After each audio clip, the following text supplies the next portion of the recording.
Chapter 413. Don't tell me you're planning to challenge Tian Qzi? Night Fox, you're really good at hiding your strength. Tell me honestly, are you also a powerful warrior?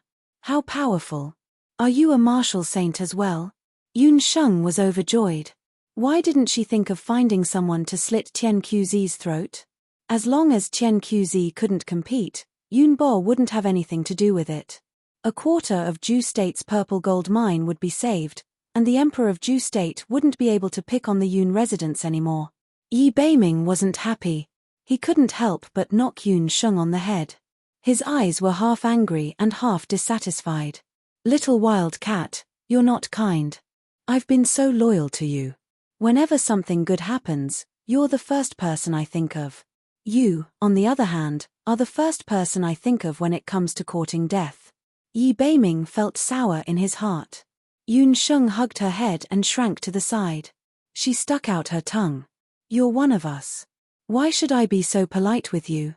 Besides, you were the one who suggested it. You can't blame me. Who told you to be so heaven-defying? Nothing is difficult in front of you. If you don't make a move, there won't be a suitable candidate. You can't let my second uncle and Deputy Director Zhon do a sneak attack together, right?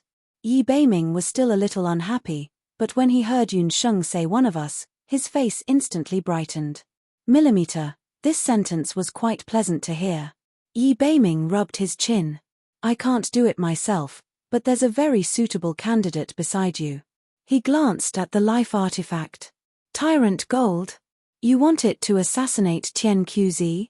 That's not very reliable, is it? Yun Sheng glanced at the life ritual implement beside her.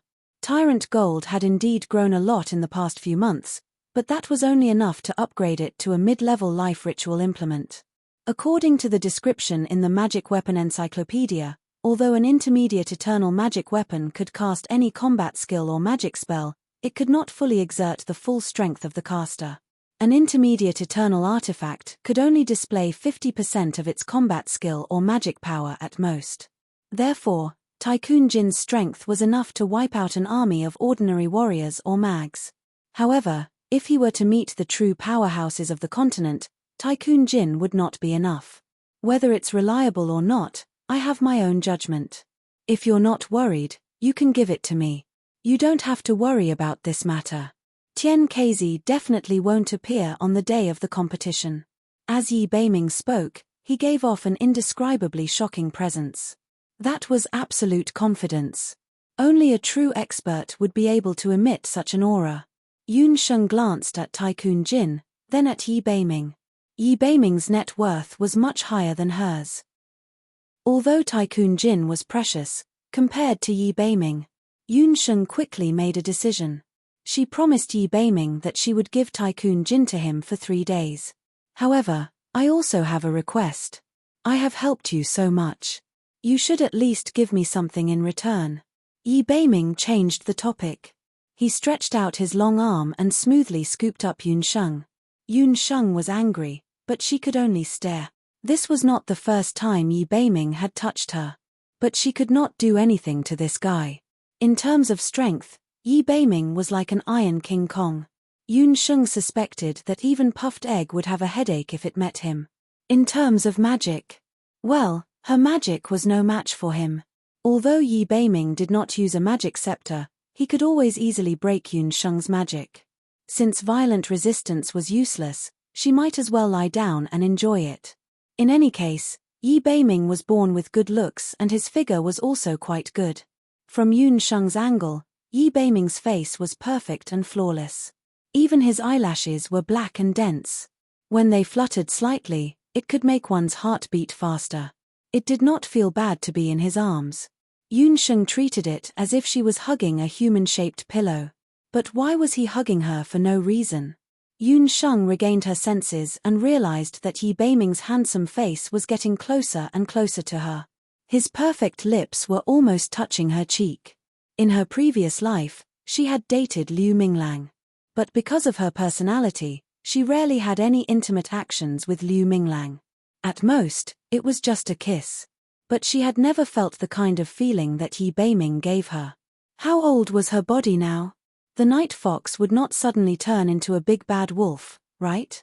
She did not need to repay him with her body to help him, right? Yun Sheng hurriedly turned her face away, her body stiff. Yi Beiming sensed that Yun Sheng was acting strangely. A mischievous look flashed across his eyes. His gaze fell on Yun Sheng's fair neck that was exposed because of her struggle, as well as the beautiful shape of her white and tender earlobes. His throat tightened slightly. Yi Beiming's heart moved. His thin lips suddenly landed on Yun Sheng's ear. His hot breath pressed against Yun Sheng's earlobes. Yun Sheng only felt as if the base of her ears had been cooked. It was boiling hot, and her hands and feet began to struggle violently. If this continued, she would really be swallowed alive by the fox.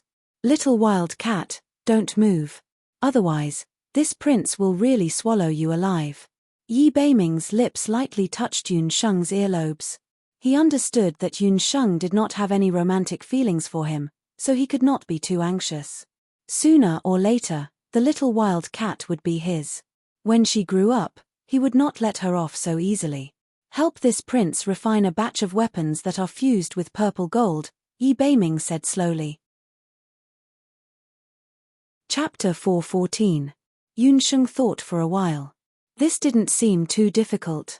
After she helped the old magician in the magic tower refine a magic scepter, she realized that the elven hellfire had a special effect in refining magic weapons, and pills. Yun Sheng also realized that the more she used the elven hellfire, the higher her ability to control the magic elements. The purity of the elven hellfire would also be higher. Thus, she simply agreed to Yi Beiming's request and escaped from Yi Beiming's bear hug. Yi Beiming was indeed very efficient. After Yun Sheng agreed to his request, he immediately took out 2 storage rings. In one ring, there were 500 high-grade weapons and 500 sets of battle helmets. In the other ring, there was a large amount of purple gold ore. In return, he also took away the tycoon gold and told Yun Sheng to wait for news from him. Looking at the pile of purple gold ores in the storage ring, Yun Sheng was overjoyed, but she also felt a sense of imbalance. As expected, Night Fox was not honest. His pile of purple gold ores was far superior to his own in both quality and quantity. Furthermore, from the looks of it, this was only a small portion of the purple gold ores he had obtained. Yun Sheng's lips curled into a sly smile. She immediately called Oriel over. Oriel, go to the hunting troops encampment immediately and bring everyone's weapons and armor over. Also, ask Gufeng to bring the magic scepter over. Since she was going to refine them, she might as well refine them all. Anyway, Night Fox didn't know how much purple gold she needed to refine weapons. Only a fool would not take advantage of such a big spendthrift. Yun Sheng started to get busy. She simply went into seclusion in the magic tower. She first used the elven hellfire to purify the purple gold ore. Then, she fused a portion of the purple gold ore into the various armors, defensive equipment, and weapons of the Heaven Expedition hunting troop. Also, the purple gold could be fused into the magic scepter and various magic weapons. After the fusion, Yun Sheng realized that purple gold was indeed the #1 metal ore in the continent. Different grades of weapons and magic tools could fuse with different amounts of purple gold ore. After fusing with purple gold, the sharpness and strength of the weapon would greatly increase. The magic scepter, on the other hand, could improve magic compatibility and allow mags to use the magic scepter better. Take Yun Sheng for example. His armor and weapons had been fused with a lot of purple gold ores from Yun Sheng. Thinking about it now, Yun Sheng still felt pained. However, Yun Sheng's bewitching bone scepter was the one that had absorbed the most purple gold. Just the bewitching bone scepter alone had consumed 1/10 of the purple gold ore in Yi Beiming's storage ring. Yun Sheng also remembered that the Holy Wind King from the Immortal Abode had hinted that her magic scepter was not simple. A small amount of purple gold could unleash a miraculous power. This was enough to increase the overall strength of the Heaven Expedition Hunting Corps by at least 20%. However, Yun Sheng did not intend to tell this to Yi Beiming. That brat Yi Beiming had silently swallowed half of the purple gold or vein. Just thinking about this made Yun Sheng's teeth itch. The time in the magic tower was slow and long. When Yun Sheng was tired, She would meditate and use the magic power in the magic tower to recover her magic power. The jade marrow technique in her body was also slowly increasing unknowingly. At the same time, Yi Beiming had already brought Tycoon Gold back to his residence.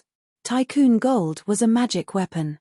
It did not have the ability to think like a human. Its master's thoughts were everything. Before Yunsheng left, she only told Tycoon Gold to follow Yi Beiming. In these few days, since Yi Beiming was her, she would do whatever he wanted. Yi Beiming changed into a set of training clothes and brought Tycoon Gold to the private training room he built in his courtyard. The benefits of the inner pavilion of Wushuan Everlasting Martial School were much better than the outer pavilion. As the #1 disciple of Wushuan Everlasting Martial School, Yi Beiming could build a training room that was suitable for him according to his needs. When Tycoon Gold walked into the training room, his feet were obviously sluggish. As a magic weapon of life, he could already feel the uniqueness of this training room. The training room was not big. It was about 10 square meters in size. It was square and bare without any furnishings. However, in the 4 corners of the room, there were several magic arrays that emitted magic power. Tycoon Gold was a magic weapon of life. He could feel the changes in his surroundings. He realized that after he entered the training room, his movements became sluggish. Those magic arrays were very special. They made everyone who entered the training room feel as if they were carrying a 1,000-pound stone lion. It was difficult for them to move. However, Yi Beiming looked normal. He must have been training in such an environment for a long time and was already used to the uniqueness of this place. I don't care how many times you've won in Hunter's Citadel, but I can tell you that all the battle skills and magic you've learned are just trash that looks good on the surface but is useless. They're trash and should be thrown away. Yi Beiming changed his appearance. He exuded a terrifying aura from head to toe. The Dark North King in the day had long disappeared. Or rather, this was his true appearance. Tycoon Gold understood. Even its master, Yunsheng, had never spoken to it in such a tone. After spending some time with Ju Quan, it could probably understand the human language. Tycoon Gold was displeased that someone who was not its master would speak to it in such a tone. Not convinced? Then come at me. I will beat you until you are convinced. Therefore, Yi Beiming gathered his qi. A gust of fighting energy rose from his palms. The fighting energy was quickly compressed and covered his palms. It was as if Yi Beiming was wearing a pair of boxing gloves that were impervious to fire and water. Yi Beiming's arms shook. Fighting energy swirled around him. He threw a punch. The fighting energy was extremely powerful. Ha! A gust of fighting energy suddenly erupted from his body. The air seemed to be torn apart. With a loud bang, a black ball of fighting energy appeared in his hands. That ball of fighting energy was very special. It was pitch black, like a black hole. It could instantly swallow all the fighting energy and magic elements around it. As soon as it appeared, it exuded a terrifying destructive power. He was like a black hole in the universe. Any light, even the stars, would be swallowed as soon as it got close. Yi Beiming leaped and turned into a black shadow. In a flash, he was already beside Tycoon Gold. The black ball of fighting energy in his hands threw Tycoon Gold away. Tycoon Gold was thrown away. It was made of purple gold ore. Any attack would not be fatal to it. But this time, it struggled to get up. There was a hole in its chest. That hole could not be repaired in a short period of time. What made Tycoon Gold even more confused was that it could not imitate the opponent's attack. Strong. This man was very strong. Even if it did not have the ability to think like a human, Tycoon Gold still realized this point. Remember, this is the first battle skill that you cannot learn. Its name is Black Chiline Flame. You don't need to learn it. I just want to tell you, don't try to disobey me. Those who disobey me, even if it is a life instrument, I can destroy you in an instant. In the next day and night, you have to learn all the other fighting skills that I have taught you. In the future, they will be the only way for you to protect your little wild cat. We will call them killing skills for the time being. Yi Beiming said coldly. At this moment, he was like a supreme killing god who looked down on the world. Chapter 4:15. Very good. Little Wild Cat's life magic tool was even stronger than he had imagined. Yi Beiming didn't just want to train Tyrant Jin to kill Tian Kezi. He also wanted to nurture the continent's top killing tool. He had always wanted to find a true retainer for Yun Sheng. This retainer would protect Yun Sheng when he wasn't around. However, Yi Beiming hadn't found a suitable candidate. Tyrant Jin's appearance allowed him to find the best replacement for his retainer. One day a night passed. On this night, the wind was strong. Tian Kezi was cultivating in later Qin's embassy. In another day, he would be competing with Yun Bo. Although Yun Bo was heavily poisoned and would most likely lose, Tian Kezi didn't dare to lower his guard. He was also a martial sage, but he was still lacking compared to Yun Bo. Tian Kezi was a person who was extremely greedy for fame and fortune. Unlike Yun Bo, who was wholeheartedly loyal to Zhou state, Tian Kezi served later Qin's imperial family not only because he coveted power, but also because he wanted to rely on the imperial family to obtain better cultivation resources. He had become famous later than Yun Bo, and he didn't have Yun Bo's talent as a general. Therefore, in terms of reputation, he would always lose to Yun Bo.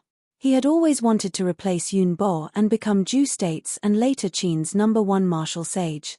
Unfortunately, he had always been inferior to Yun Bo. Apart from the competition 8 years ago, when he had taken advantage of Yun Bo's perilous state to force a draw, he had been defeated by Yun Bo without exception in all their previous encounters. Yun Bo wasn't willing to publicize these matters, so the outside world had never known. Yun Bo, this time, I will definitely defeat you. From now on, Zhou state, later Qin, and even the entire continent, I will be the one and only martial sage. Tian Kezi's heart couldn't help but sway when he thought of the future. Suddenly, a dark shadow flitted past the door. Tian Kezi's gaze darkened. Someone had actually entered the embassy without him noticing. Tian Kezi didn't hesitate. He immediately got up and rushed out. Later Qin's embassy, 2 figures dashed out. It was already around midnight. Within the Jade capital, not a sound could be heard. Only the barking of dogs could be heard from the narrow alleys. The more Tian Kezi followed, the more surprised he became. The figure in front of him had a strange movement technique. Even with his cultivation, he was unable to catch up to the other party in a short time. Could it be Yun Bo? Within Jade capital, the only one who could match up to him in terms of skills was Yun Bo. But on second thought, Yun Bo's competition was tomorrow, so there was no way he would be so sneaky. The two of them quickly flew past the walls of the Jade capital. A bright moon hung in the sky. After a few moments, the black shadow in front finally stopped. Tian Kezi looked around.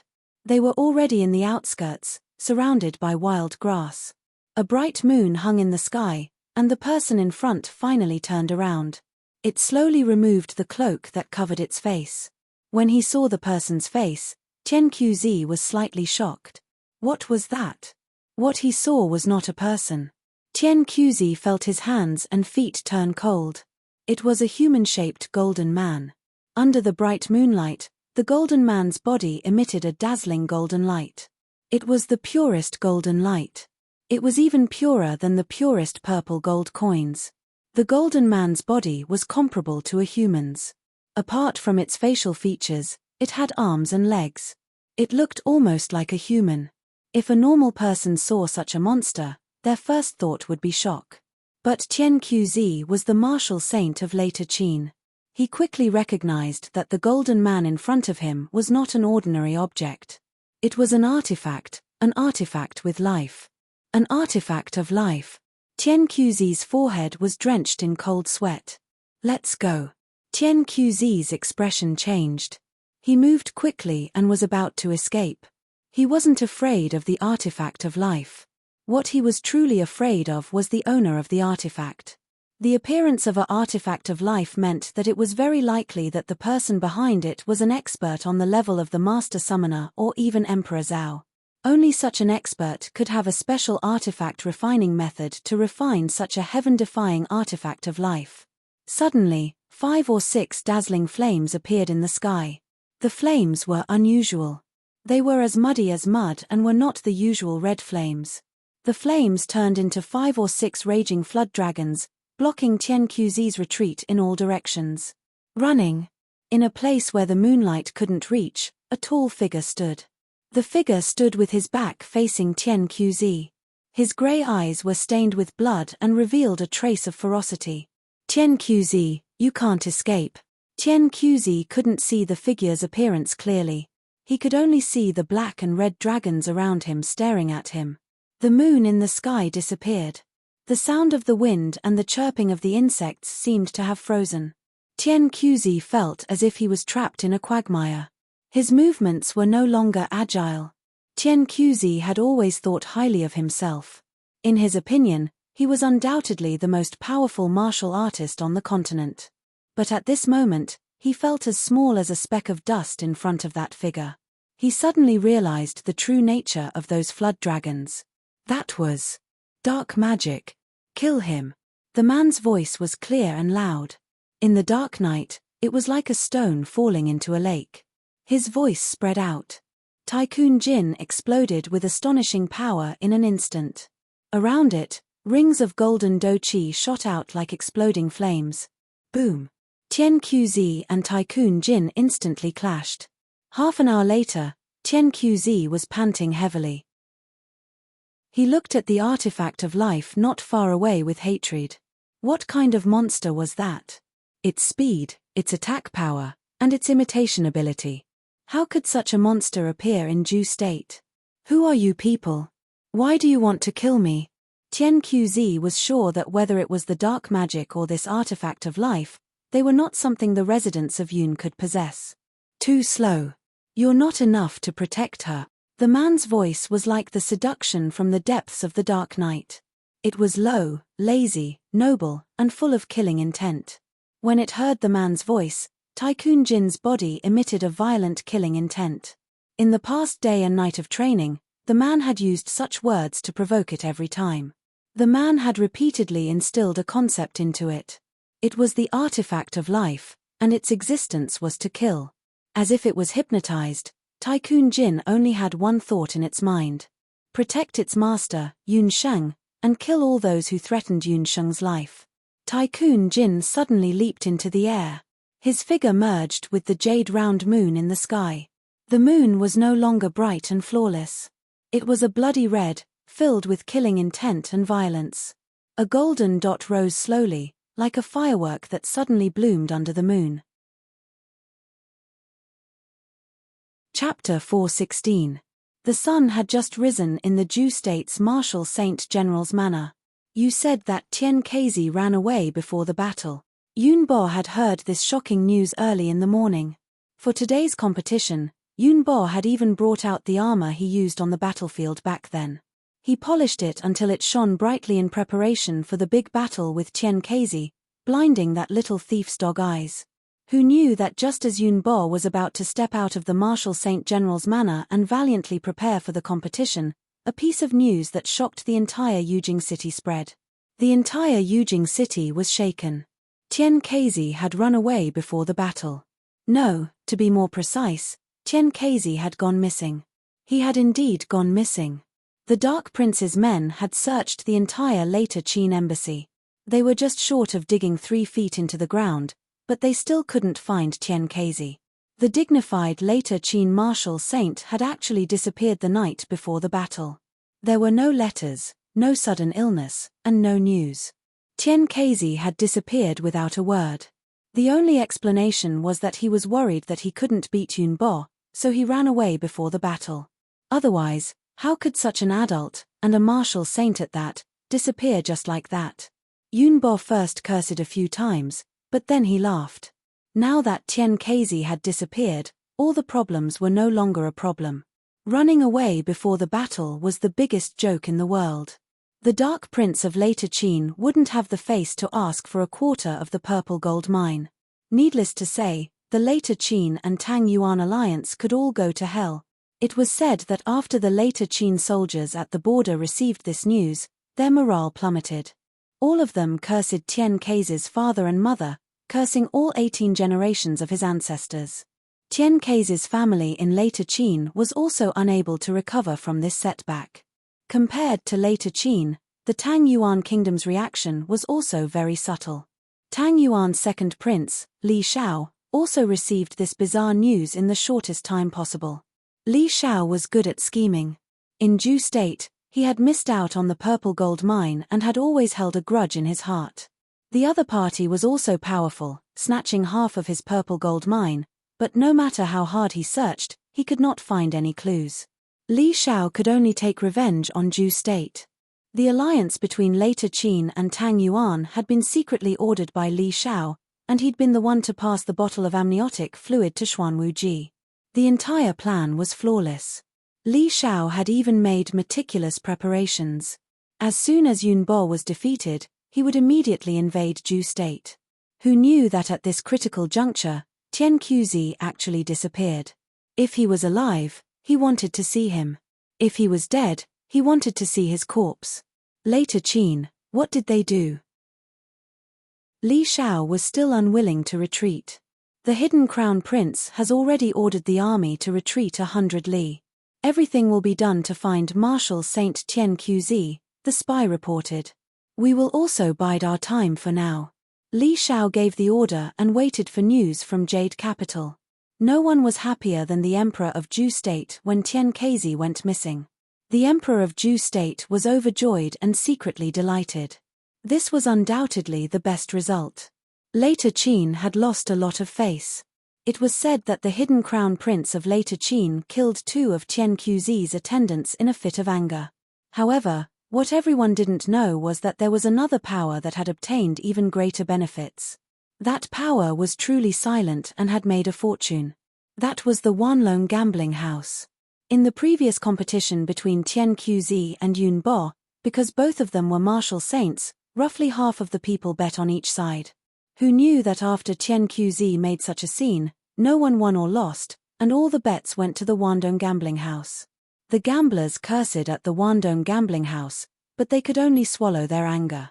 When Yun Sheng received the news, she had just left the magic tower. She looked calm and collected, but in her heart, she couldn't wait to find Yi Beiming and Tycoon Jin, who she hadn't seen for a few days. What caught Yun Sheng's attention was that Tycoon Jin had changed a lot. Looking at its limbs carefully, it was very different from when Yun Sheng had just refined it. Every inch of its body was tougher and more powerful. The originally dazzling purple gold color had also turned red. That was because it was stained with blood. In just one day and night, Tycoon Jin, who was originally a middle-level life artifact, had reached the peak of the middle level. It could break through to the high level at any time, and could display more than 50% of the power of the battle skills and magic that it imitated. The current Tycoon Jin could be called a real war artifact. Yun Sheng couldn't help but feel happy when she saw this. Night Fox was quite reliable. Tian Quzi really disappeared, but she was soon depressed again. I made a mistake. I should have gone to the Wandong gambling house to bet on a draw before the competition. That way, I would have made a fortune. The Wandong gambling house is really lucky. The owner of the gambling house has really made a fortune this time. Oh well, I've also secretly scooped up some purple gold from Night Fox. It can be considered a consolation prize, Yun Sheng thought to herself. With Tian Quozi's disappearance, all of the gambling money went to the Wandong gambling house. A rough calculation showed that the Wandong gambling house had earned tens of millions of gold coins.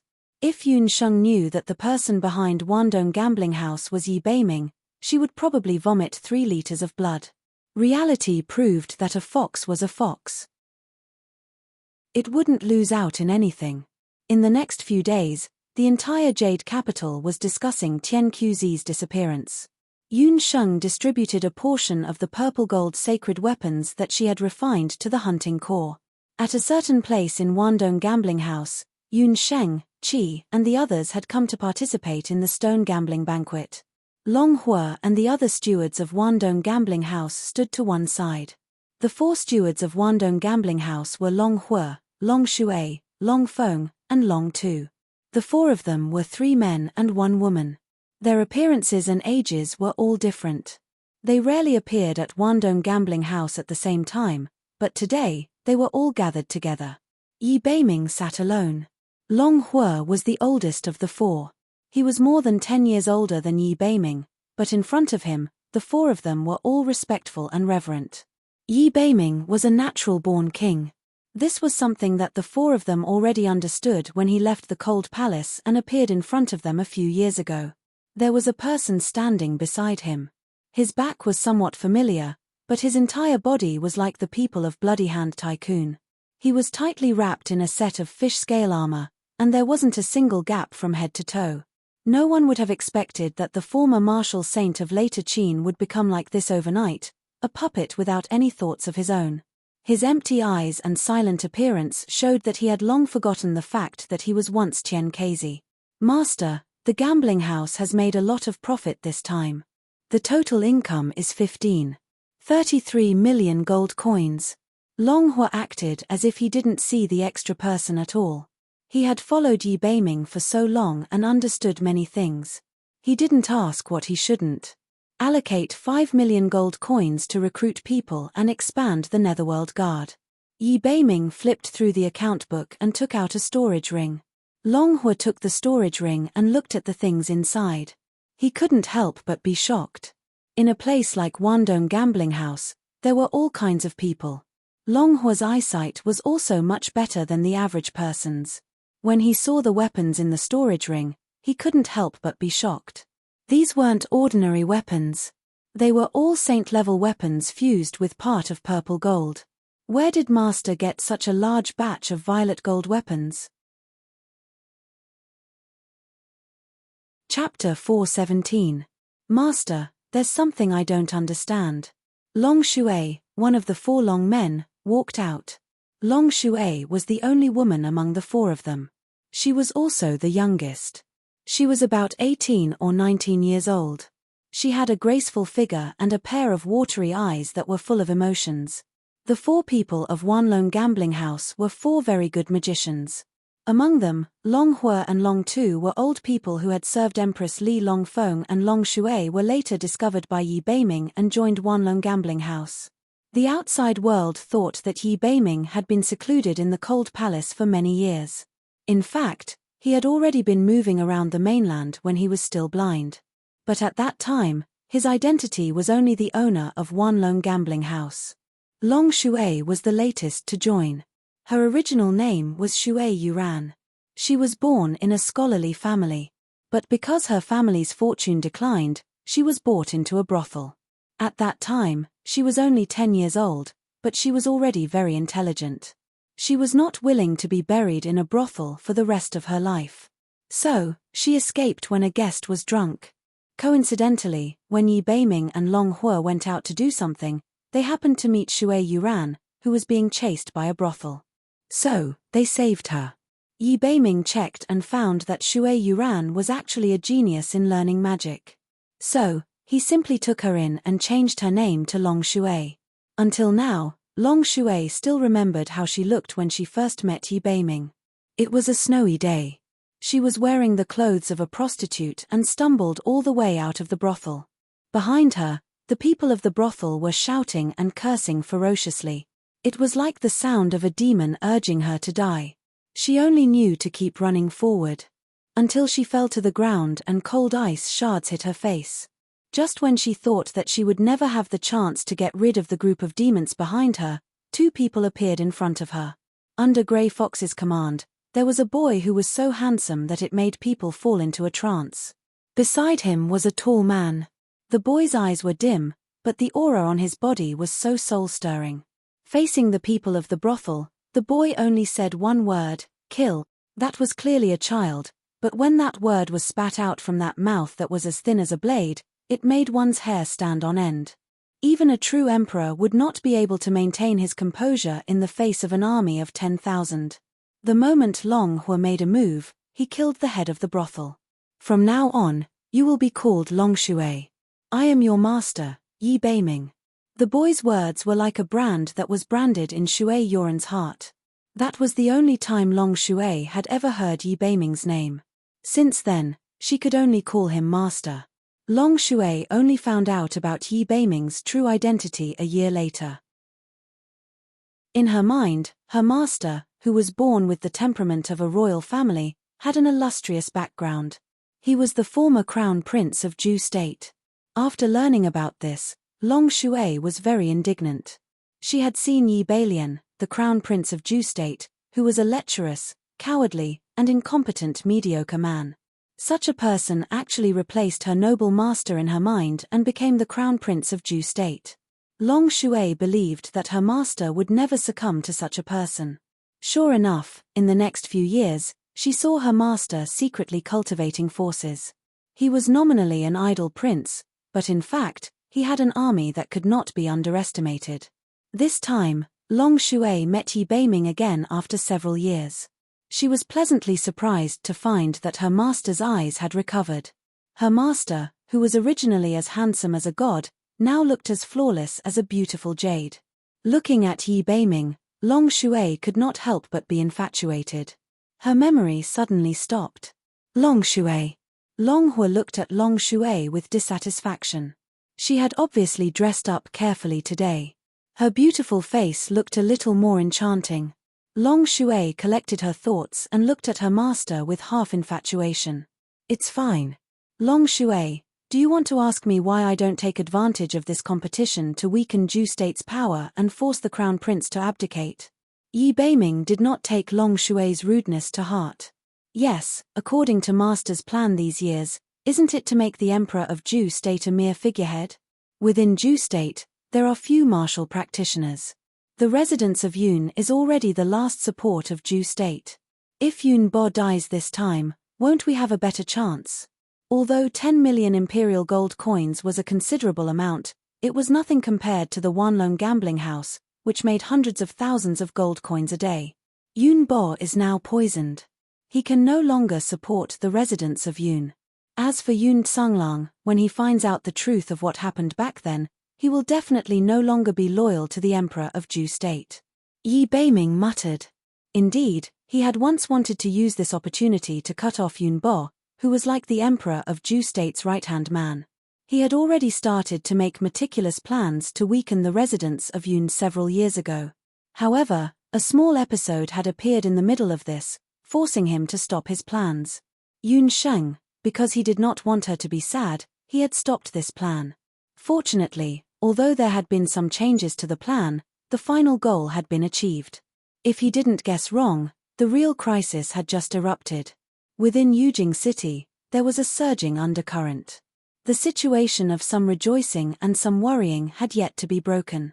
In the main temple of the Continental Law Temple, Elder Judge Ji Yu was meditating as usual. Suddenly, his eyebrows twitched.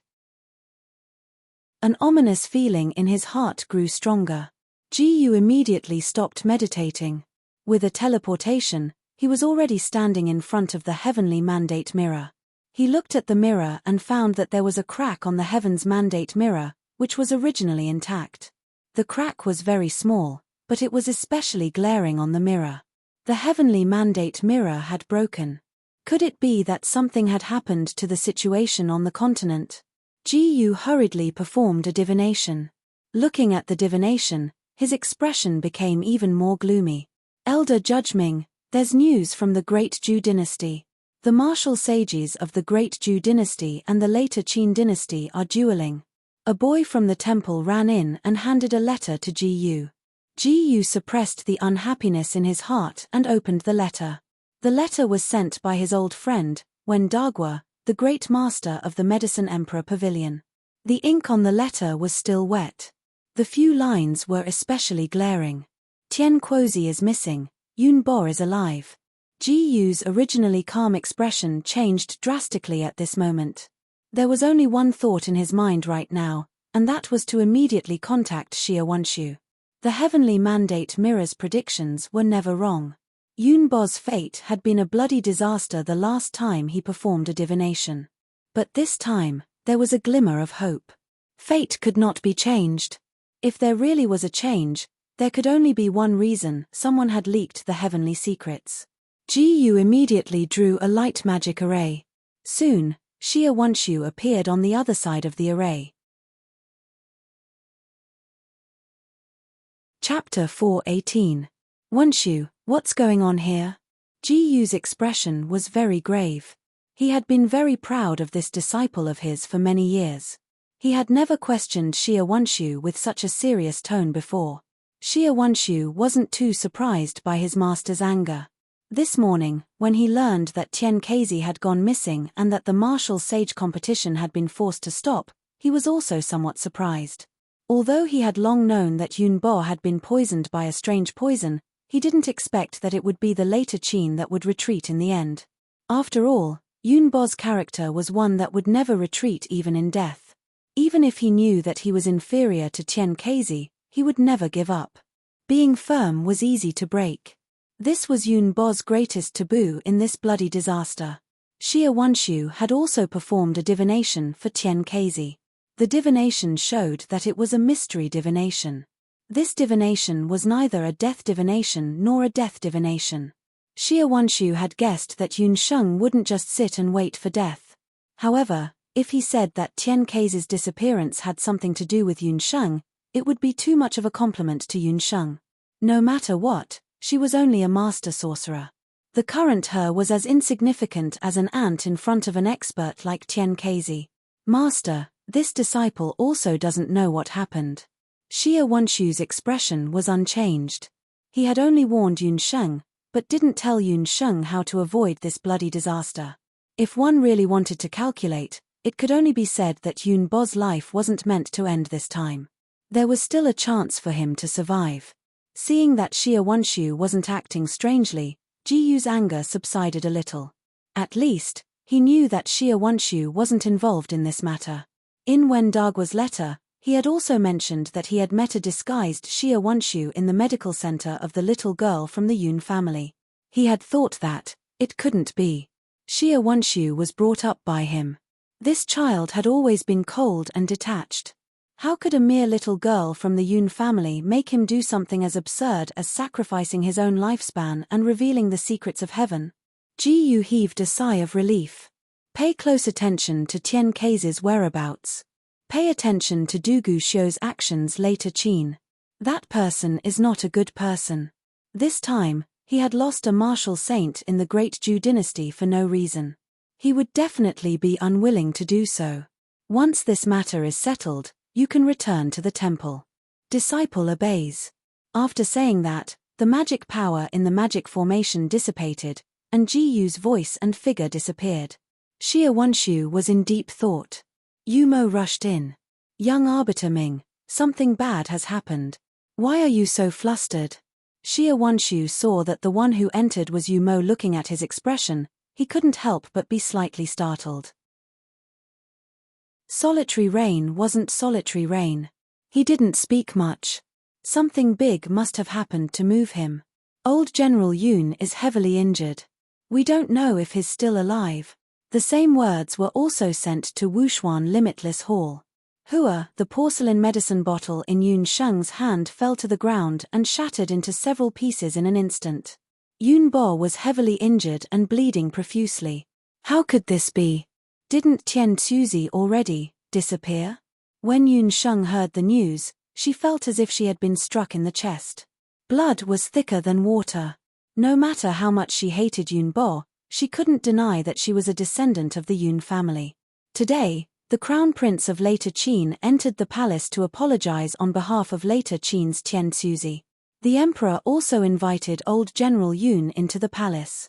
Who would have thought that during the palace banquet, the Crown Prince of later Qin, Du Guxiu, would actually challenge old General Yun to a duel? Old General Yun underestimated his opponent. When Uncle Yun heard the news, he immediately rushed over to tell Yun Sheng. Yun Bo's body was also poisoned by the amniotic fluid of the demonic beasts. Once he was injured, his blood would flow in reverse and he would definitely bleed profusely. Although Yun Bo knew this, both he and the imperial capital of Zhou state thought that the crown prince, Du Guxiu, was only a youth who wasn't even 20 years old. Even if his strength was extraordinary, it was impossible for him to hurt Yun Bo. Who would have thought that the result of the duel would give everyone a huge shock? After hearing Uncle Yun's words, Yun Sheng didn't have time to think anymore.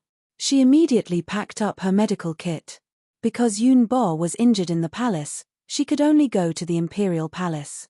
Once they reached the palace gates, the anxious Yun Sheng and Uncle Yun were stopped by the imperial guards outside the palace. The imperial palace is a restricted area. Unauthorized personnel are not allowed to enter. The two imperial guards didn't care whether they were from the Yun residence or not. After discovering that Yun Sheng and Uncle Yun didn't have a token to enter the palace, they stopped them outside the palace gates. "Brothers, we are from the Yun residence. Old General Yun is seriously injured and this is a doctor. Please let us pass." Uncle Yun hurriedly took out some silver coins, wanting to bribe the guards. Old General Yun has already been treated by Medicine Emperor pavilions when Dagwa. Unauthorized personnel are not allowed to enter. The two imperial guards still refused to let them pass. When Yun Sheng heard that when Dagwa had also come, she knew that Yun Bo was most likely dead. Otherwise, why would when Dagwa, who hadn't left the Medicine Emperor pavilion for many years, come so easily? Let them in. This is old General Yun's granddaughter. Yi Beiming walked out of the palace. When he saw Yun Sheng, a trace of guilt flashed across his eyes. Yi Beiming was also present at the palace banquet today. He saw the entire process of Yun Bo being injured. However, he wasn't able to stop this from happening. Hearing that the other party was Yun Bo's granddaughter, the two imperial guards let them pass. The corridors of the palace twisted and turned as Yun Sheng hurried along. What is going on? How can Dugu Xiu be so powerful? Yun Sheng had also seen Dugu Xiu's skills. He wasn't weak and shouldn't be inferior to Bu Zhouxiao. However, compared to second uncle Yun Tsanglang, he was still a distance away, not to mention Yun Bo. Even if Yun Bo was cautious of strange poisons, his strength wasn't something that Dugu Xiu could compare to. "You'll know when you go in." Yi Beiming frowned. When he saw that scene, he was also very surprised. He didn't expect the hidden crown prince of later Qin to be so powerful. Yun Sheng hurriedly entered a palace. Outside the palace stood several people. Yun Tsanglang was also among them. At the outermost circle stood Dugu Xiu, Shen Wuji, and the others. In the middle circle stood the Emperor of Ju State, Empress Qi, the Crown Prince, Chen Lian and the others. In the innermost circle, around the bed, were the people of the Medicine Emperor Pavilion. When Dugu Xiu saw Yun Sheng, his eyes flashed, revealing a smug and mocking smile. When he saw Yun Sheng, his eyes shone brightly, as if he had seen his prey. He realized that when Yun Sheng was angry, she looked more beautiful than usual. Usually, she was like a lily in the morning, but now, she was like a thorny rose, exuding a different kind of beauty. Dugu Xiu's gaze was too explicit. When Yun Sheng saw Dugu Xiu, she felt as disgusted as if she had swallowed a fly. She noticed that Dugu Xiu's right sleeve was stained with blood. Needless to say, she knew that it was Yun Bo's blood. Chapter 419. An eye for an eye. Dugu Xiu, if she had known that this would happen today, she would not have saved him at Daoi Mountain. Yun Sheng suppressed the anger in her heart and was about to walk in. "Stop! How dare you not greet His Majesty, the Empress, and the Crown Prince?" Chen Liana was furious when she saw Yun Sheng and Yi Beiming enter together, and her words were filled with sarcasm. "A human life is more important than the heavens. Get lost." Yun Sheng was also furious. Her gaze sharpened and she quickened her steps, about to barge in. What a rude wild girl.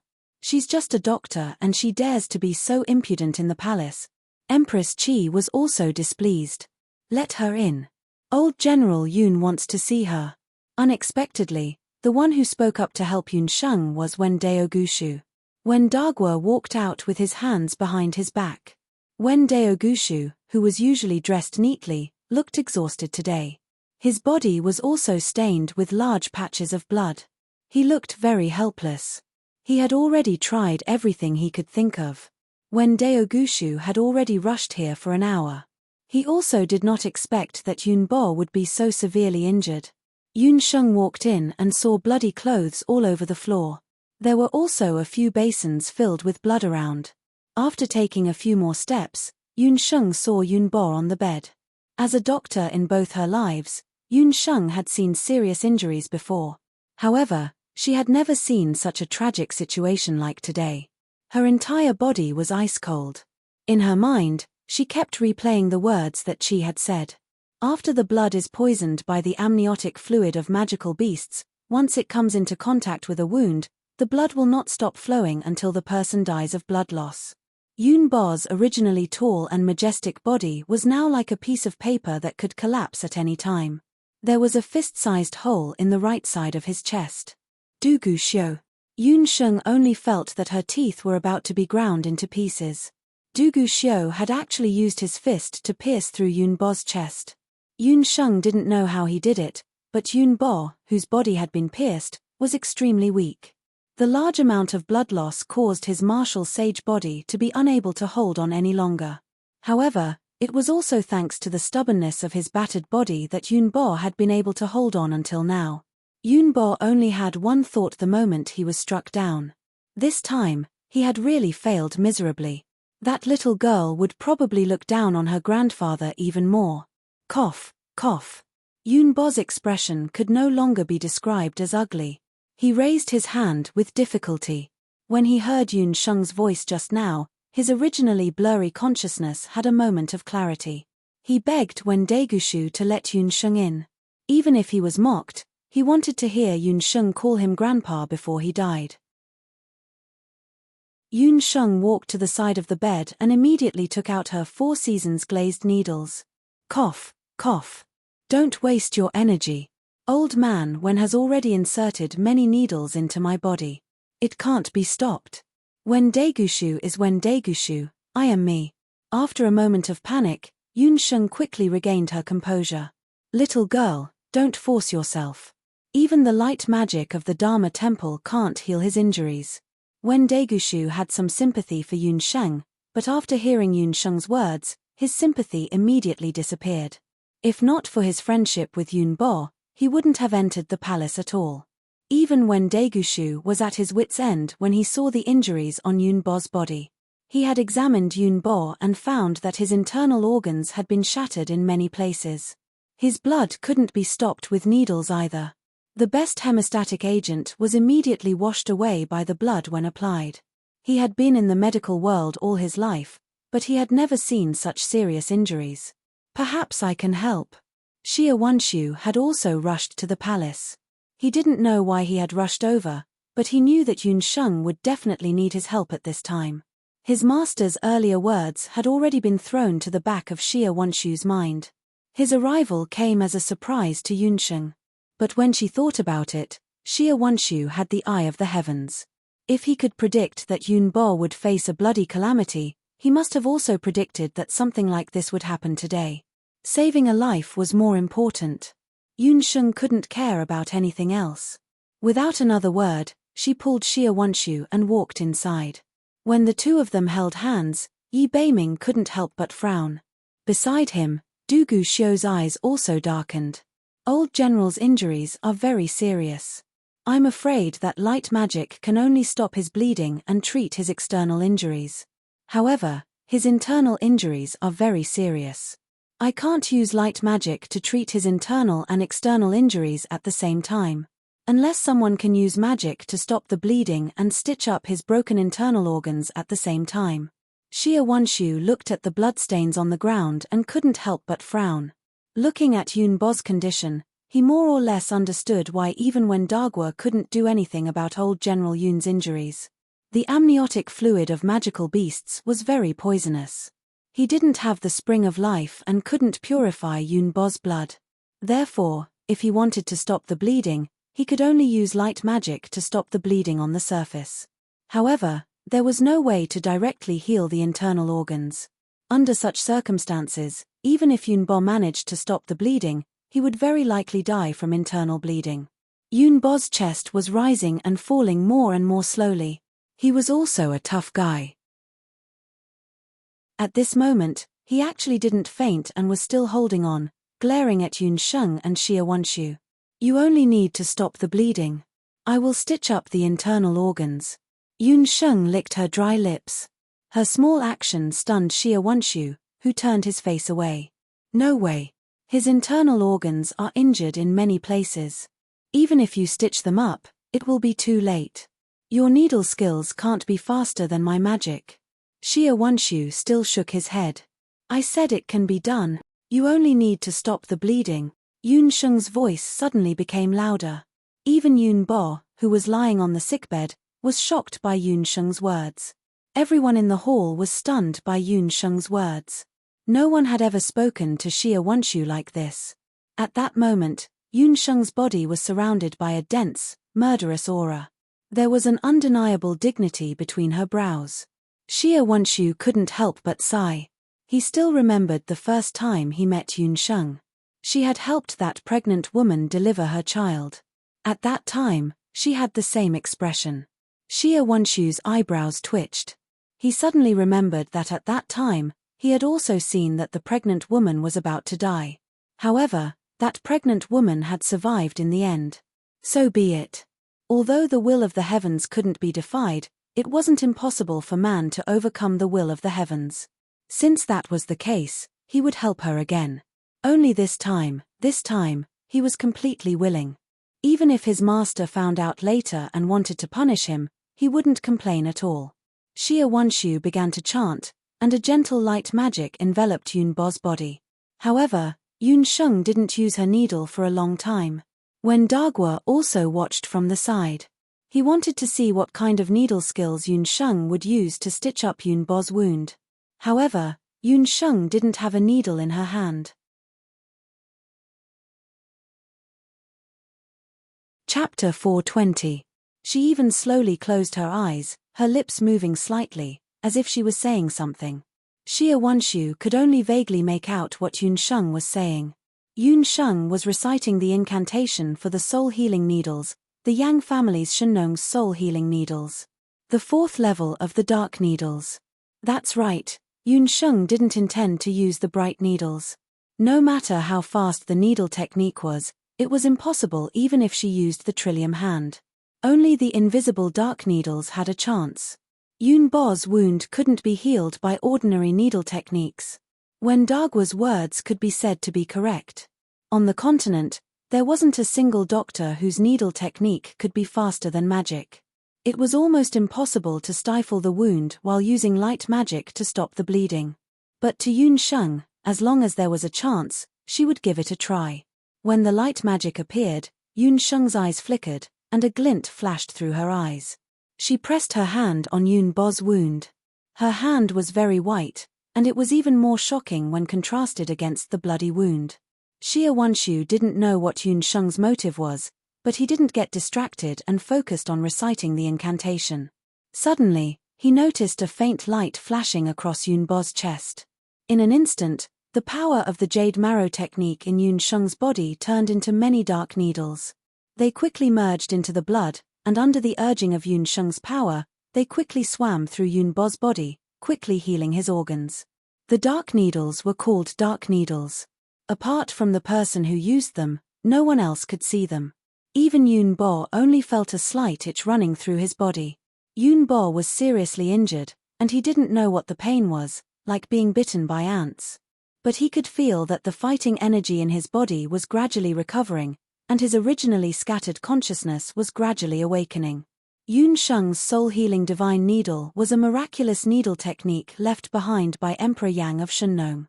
It was able to transform the power of the jade marrow technique into needle-shaped inner energy that flowed through the blood throughout the body. Under the effect of the hidden needles, the internal injuries that couldn't be healed by normal methods actually healed Yun Bo's shattered internal organs at a miraculous speed that the naked eye couldn't predict. However, all of this was happening within Yun Bo's body. Everyone looked over. Yun Sheng did not operate the needle. However, Xie Wanshu noticed that Yun Bo's complexion was gradually becoming better. However, Yun Sheng's face was getting uglier and uglier. The spirit-healing divine needle was divided into bright and dark needles. Usually, when Yun Sheng used the Four Seasons colored glass needles, it was easy for her to use the bright needles, but the dark needles were different. In Yun Sheng's previous life, she had cultivated the soul-healing divine needle for more than 20 years, but she had only reached the third level. In this life, she was only 8 years old, but due to her fortuitous encounter and the abundant spiritual energy in the boundless world, she had already reached the peak of the 3rd level at such a young age. She could shoot out 10 hidden needles at once. However, just 10 hidden needles weren't enough to heal all of Yunbo's damaged internal organs. In a moment of desperation, Yunsheng had no choice but to forcefully activate the Jade Marrow technique and shoot out 15 hidden needles at once. The 15 hidden needles moved in an instant. That was the 4th level of the Spirit Healing Divine Needle. When Yunsheng forcefully activated it, it was as if a car that could only accelerate to a speed of 100 km per hour suddenly accelerated to 150 km per hour. Her body and inner energy were all overloaded. Every time she healed a wound in Yunbo's body, the burden on her body increased by a little. In the end, her clothes and hair were completely drenched in sweat. Yunsheng's entire body had become a water person. When the last part of Yunbo's necrotic muscles was healed by the light magic, Yunsheng's last hidden needle was also completed and healed Yunbo's internal organs. Almost at the same time, her body went limp and she spat out a mouthful of blood. "Miss Yun." Xie Wanshu panicked. Just as he was about to support Yunsheng, a figure darted behind him. Yi Beiming wrapped his arms around Yunsheng's waist. Just now, when Yunsheng was treating Yunbo, Yi Beiming was worried that he would disturb her, so he didn't go forward. Now, he saw that the little wild kitten's usually rosy face was completely pale. Her hands and feet were ice-cold, and her small face was as pale as a sheet of paper. She was clearly exhausted. When Yi Beiming hugged her, she didn't move at all. Her long eyelashes covered her spirited eyes, making her look so pale and powerless. Yi Beiming had never seen Yunsheng like this. At that moment, he panicked from the bottom of his heart. He had a panicked feeling that Yunsheng would disappear in the next second. Xie Wanshu looked at his empty hands and then at Yunsheng in Yi Beiming's arms. His expression changed slightly, like a piece of 1,000-year-old ice that suddenly cracked after receiving a heavy blow. Dark Crown Prince Dugu Xiu pursed his lips, his gaze falling on the person buried in Yi Beiming's arms. The Emperor of Ju State and Empress Qi also noticed Yi Beiming's loss of self-control. When Dagua hurried forward, he glanced at Yunbo and couldn't help but let out a soft cry of surprise. On the bed, Yunbo had already fallen into a deep sleep. The gaping wound on his chest had already completely healed. When Dagua then checked the other wounds on his body. After checking, when Dagua couldn't help but mutter to himself, "How is this possible? How is this possible? She clearly didn't use any needles just now." She didn't use any needles, but Yunbo's ruptured organs had indeed been stitched up. At least, there were no signs of bleeding in his body. Xie Wanshu went forward and also checked. After a long while, he said, "The bleeding has stopped. If he can wake up tomorrow morning, his life should be fine." "How is Sheng Er?" Hearing that his father's life wasn't in danger for the time being, Yun Tsunglong breathed a sigh of relief. He walked in front of Yi Beiming, wanting to check on Yun Sheng's condition, but was stopped by Yi Beiming. "She's asleep." Yun Sheng was like a kitten, quietly curled up in Yi Beiming's arms. Her breathing was steady, and her nostrils flared slightly. She had actually fallen asleep due to overexertion. At this moment, in the palace, no one dared to underestimate Yunsheng anymore. In just a little more than 15 minutes, she had actually cured the wound that even when Dagua couldn't do anything about. Ju State's Emperor's heart was in turmoil. He didn't expect Ju State to have such a medical talent. How could such a talent be lost to the common people? Empress Qi's eyes also flashed slightly, looking back and forth between Yi Beiming and Yunsheng. Chen Lian looked at Yi Beiming and Yunsheng with jealousy and hatred. This time, Yunsheng, that little bitch, had stolen the limelight again. Dugu Xiu looked at the unconscious Yunsheng, his heart unbearably itchy. Whether it was Yunsheng or Yang Yun, she wasn't just a summoner, she was also an astonishingly skilled healer. This woman, he was determined to have her. This child will take his leave first. Yi Beiming only looked at Yunsheng in his arms. After feeling her steady breathing, his originally worried heart finally relaxed.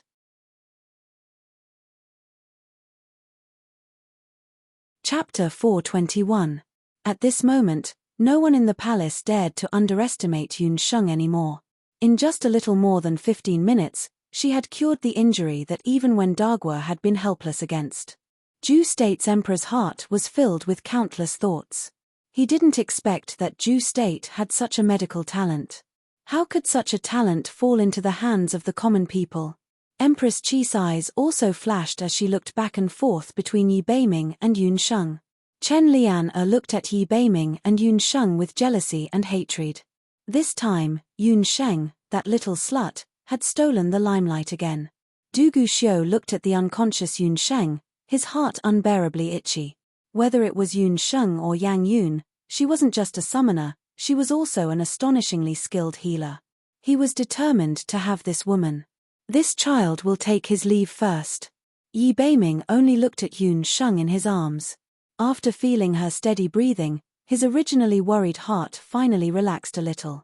He ignored everyone's astonished gazes, as well as Xia Wanshu's unrelenting gaze behind him. He carried Yun Sheng and slowly walked out of the palace.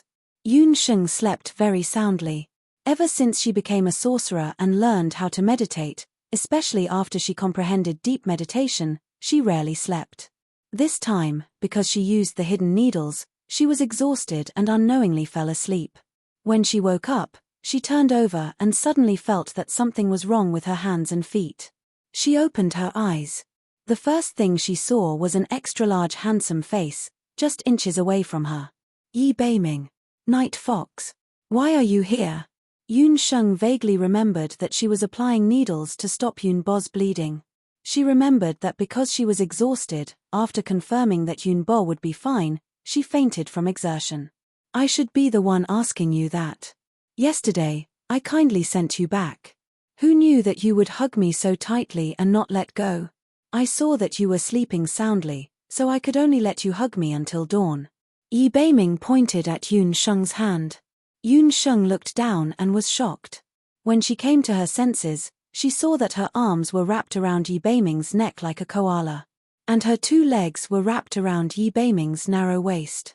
This position was as ambiguous as it could get. His face instantly flushed red. Yi Beiming, on the other hand, was not in a hurry. Last night, he had been hugged by Yun Sheng like this all night. Only then did he realize that the little wild cat's sleeping posture was really not that good. Why did you send me back? Is old General Yun all right? Yun Sheng was still worried about the amniotic fluid poison in Yun Bo's body. Old General Yun is fine for the time being. Yi Beiming smiled. When Yun Sheng asked this question, she was still lying on the bed with Yi Beiming. Yi Beiming sent her back to the medicine hall. When he was half asleep, Yun Sheng treated Yi Beiming as the pillow on her bed in her previous life and refused to let go. Yi Beiming was also happy to let her hug him. This bed was originally used by Yun Sheng to rest in the medicine hall, so it was very small. Yi Beiming was at least 1.8 meters tall. When the two of them were squeezed together, Yun Sheng could even hear his strong heartbeat. Their posture was too ambiguous. Yun Sheng had no choice but to use her hand to push Yi Beiming away. The latter was half lying down with his left hand propped up. Yi Beiming's lapel was half open, revealing a piece of firm bronze skin. His fox-like eyes seemed to be squinting yet not squinting. That look, it was as if he could cause as much trouble as he wanted. Little wild cat, do you know that you have gotten into big trouble today? Yi Beiming looked at Yun Sheng and frowned. You mean, my unique needle technique? It's not a problem. I can just push the blame to Xia Wanshu and say that his light magic had a special effect.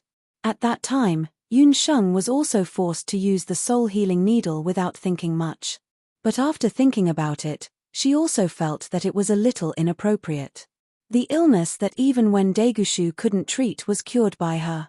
Although this was a great humiliation to the Medicine Emperor Pavilion, at the same time, it also exposed Yun Sheng's true medical skills. Paper can't wrap fire. I believe that when I sent you back, when Daegushu already knew the truth from Xia Wanshu's mouth. You really used your unique needle technique. Yi Beiming was doubtful. He had seen Yun Sheng use the needles before, but he had never heard of such a technique. Not to mention today, she didn't even need to use the needles to save Yun Bo. The Yun residence was a family of generals.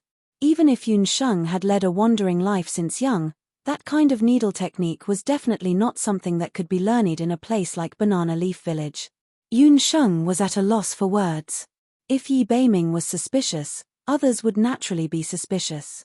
That's my mother's unique needle technique. Yun Sheng had a sudden inspiration and found her cheap mother, Hu Jiusheng, to be her shield. Hu Jiusheng was indeed proficient in medical skills.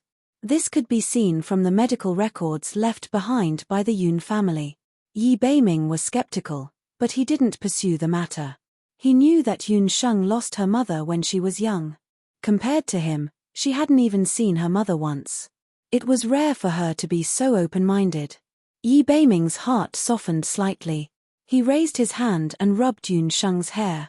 Yun Sheng's hair was very soft and felt good to the touch. Yi Beiming said half-truthfully, "Little wild cat, don't be stubborn in the future. I'm here for everything." Yun Sheng's hair was instantly rubbed into a nest of straw. She immediately became like an angry wild cat and slapped Yi Beiming's hand away. "It'll be strange if I have you. Tell me, how did he get injured? Also, how did the hidden crown prince injure old General Yun?" When she entered the palace just now, she was in a hurry to treat old General Yun's illness and hadn't asked clearly about the competition. When Yun Sheng examined Yun Bo's wound just now, she had already noticed that the wound was fatal. Yi Beiming's eyes were deep and serene. This time, he had miscalculated. His memory drifted back to yesterday, to that sudden blood disaster. Tian Kei's disappearance caused this once-in-a-decade martial sage competition to come to an end without any results. The hidden crown prince was very regretful about this matter. However, according to the agreement, since Tian Kei was missing, he couldn't continue to pester about the purple gold mine. Thus, he personally went to the palace to send him off. The other party was the crown prince of a state. Now that later Qin's fierce army was still eyeing the border, the Zhu state's emperor naturally had to be courteous. He personally held a banquet to welcome the hidden crown prince and even invited Yun Bo to attend. At the banquet, after a round of singing and dancing, the young city lord of Grand Empress City, Xian Wuji, suddenly said that singing and dancing were boring. Since Zhu state and later Qin were both states that revered martial arts, why not have a duel to add some color to today's farewell banquet? The Zhu state's emperor also didn't expect this. Just as he was hesitating, the hidden crown prince suddenly stepped forward. The hidden crown prince claimed that he admired Zhu state's martial sage Yun Bo since he was young. He also received Tian Kei's teachings and can be considered half of his disciple. Since Tian Kei can't fight with Yun Bo this time, he's willing to exchange a few moves with Yun Bo as his disciple. Yi Beiming was the noble Lord Beiming and naturally attended this banquet. The hidden crown prince is the crown prince of another state and is also a junior. Why would old General Yun fight with him? Yun Sheng was very clear about the old man's personality. To put it nicely, he wasn't willing to flaunt his seniority. To put it bluntly, it was the so-called pride. He would never fight with a junior.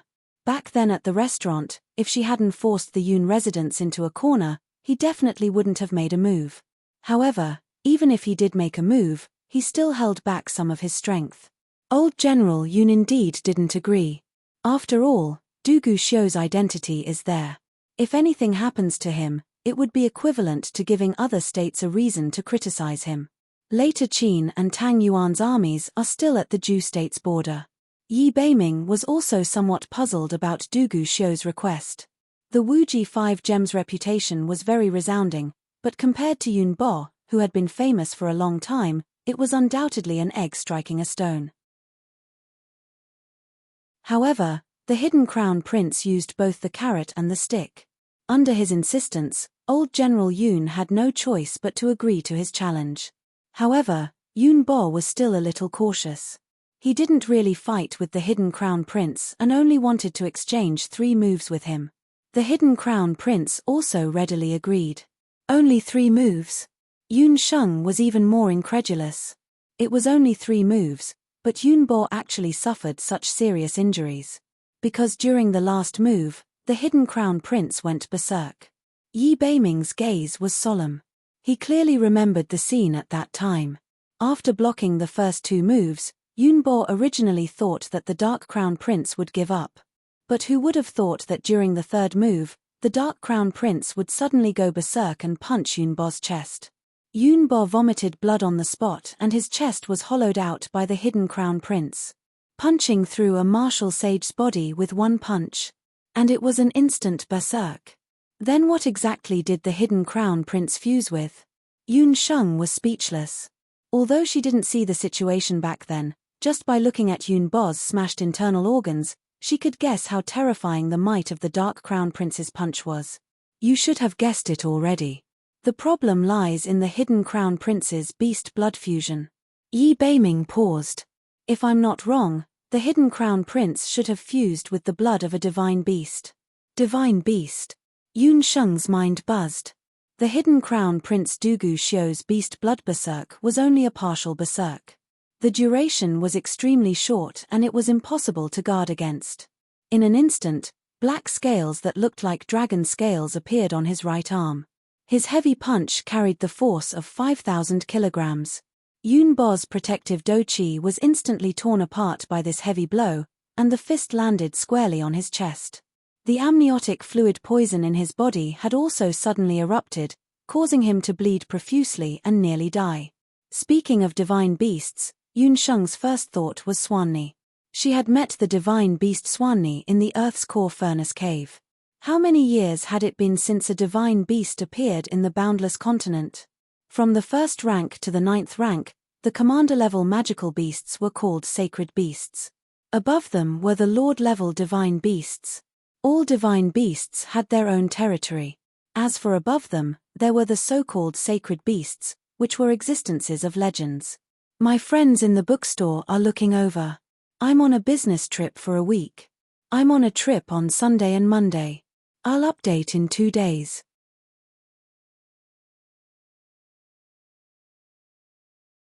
Chapter 422. On the boundless continent, magicians, warriors, and summoners all flocked to magical beasts. This led to the great massacre of magical beasts many years ago, which eventually led to the emergence of the Jutian blood cloud realm. To people of different statuses, magical beasts had different values. To magicians, magical beasts' bones and soulstones were their most important magic tools. To warriors, magical beasts' blood strengthened their bodies and was the key to breaking through the martial realm. And to summoners, having a magical beast at the level of a holy beast or even a divine beast was a dream. Yun Sheng had also thought of forming a contract with Dao Wu, but when she felt the other party's powerful magical beast aura, Yun Sheng already understood that even if she had the summoning demon hand, she would not be able to form a contract with a divine beast. But the Dark Crown Prince Dugu Xiu had fused with the blood of a divine beast. This made his body's strength reach an unprecedented state. Part of his beast blood went berserk, and he punched through the martial saint's chest. What happened next was just like what you saw. This matter could only be dropped like this. We agreed that it was a competition, and the Emperor of Ju State would not pursue the Dark Crown Prince's responsibility. After Yi Beiming finished speaking, Yun Sheng remained silent, but the flames of anger were burning in her eyes. Dropped like this? If it wasn't for my medical, family's acupuncture technique, old General Yun would have died. Yun Sheng thought of Yun Bo's haggard face. The dignified martial saint of Ju State was humiliated by another country's crown prince. As the Emperor of Ju State, the Emperor of Ju State dismissed him with the words a competition. This was the Emperor of Laozi. As the Emperor, he could not stand up for his subjects. To think that everyone in the Yun residence was loyal to him. Yun Sheng was indignant. Just then, Yun Tsanglang came to visit. Yi Beiming saw that the uncle and niece had something to talk about, so he took his leave.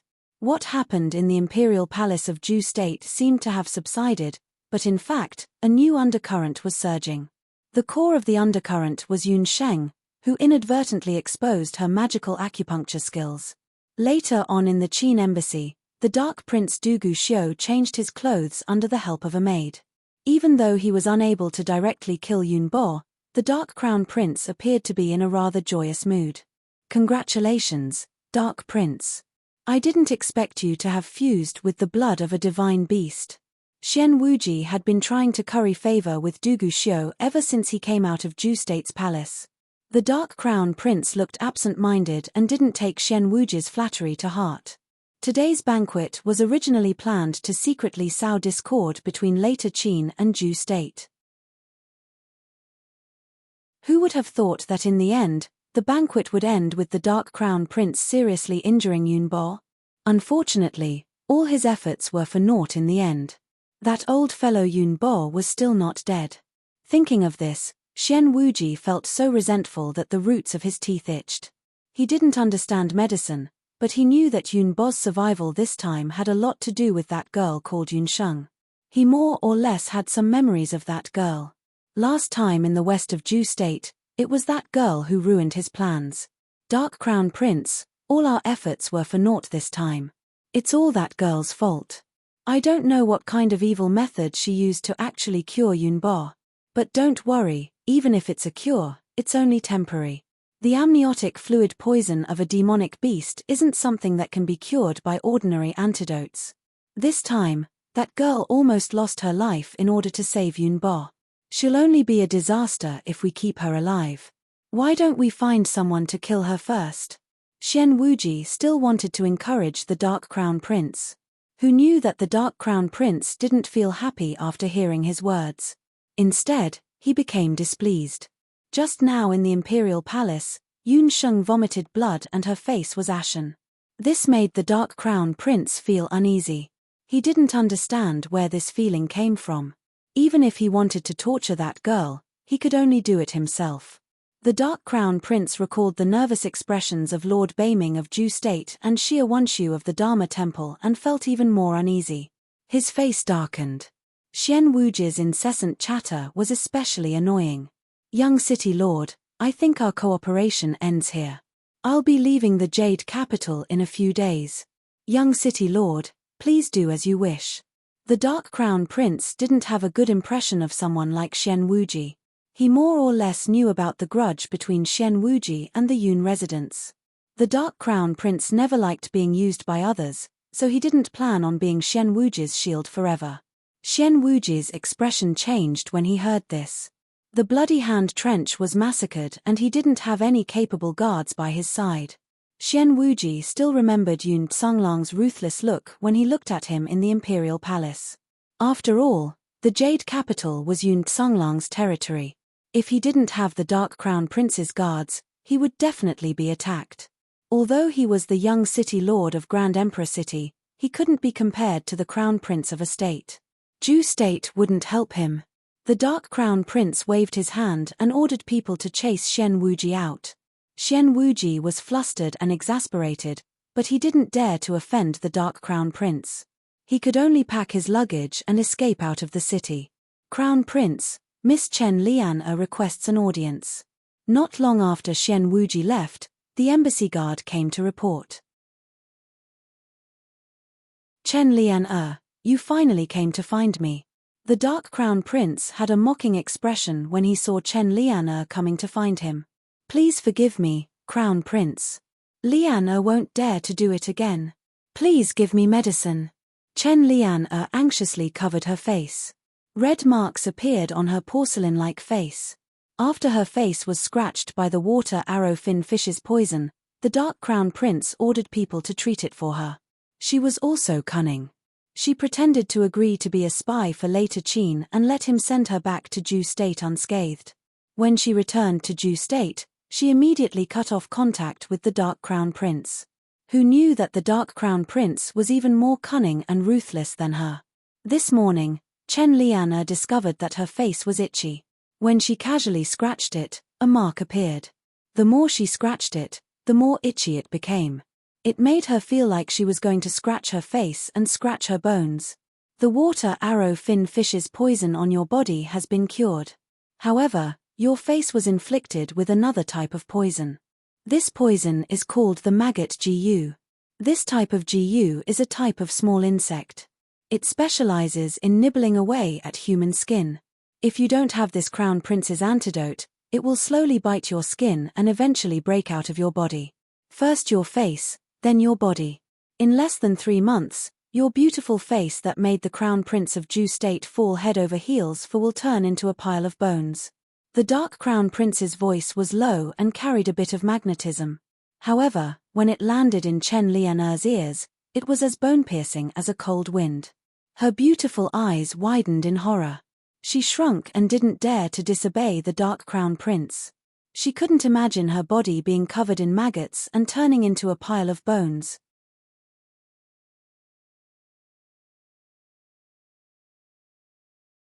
Chapter 423.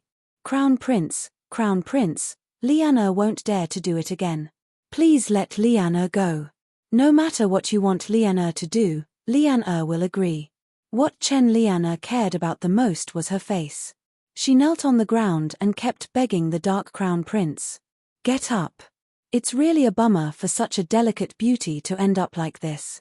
The dark crown prince was half regretful and half sorrowful. He lifted Chen Lianer's smooth chin with his finger. Chen Lianer's face was covered with tears.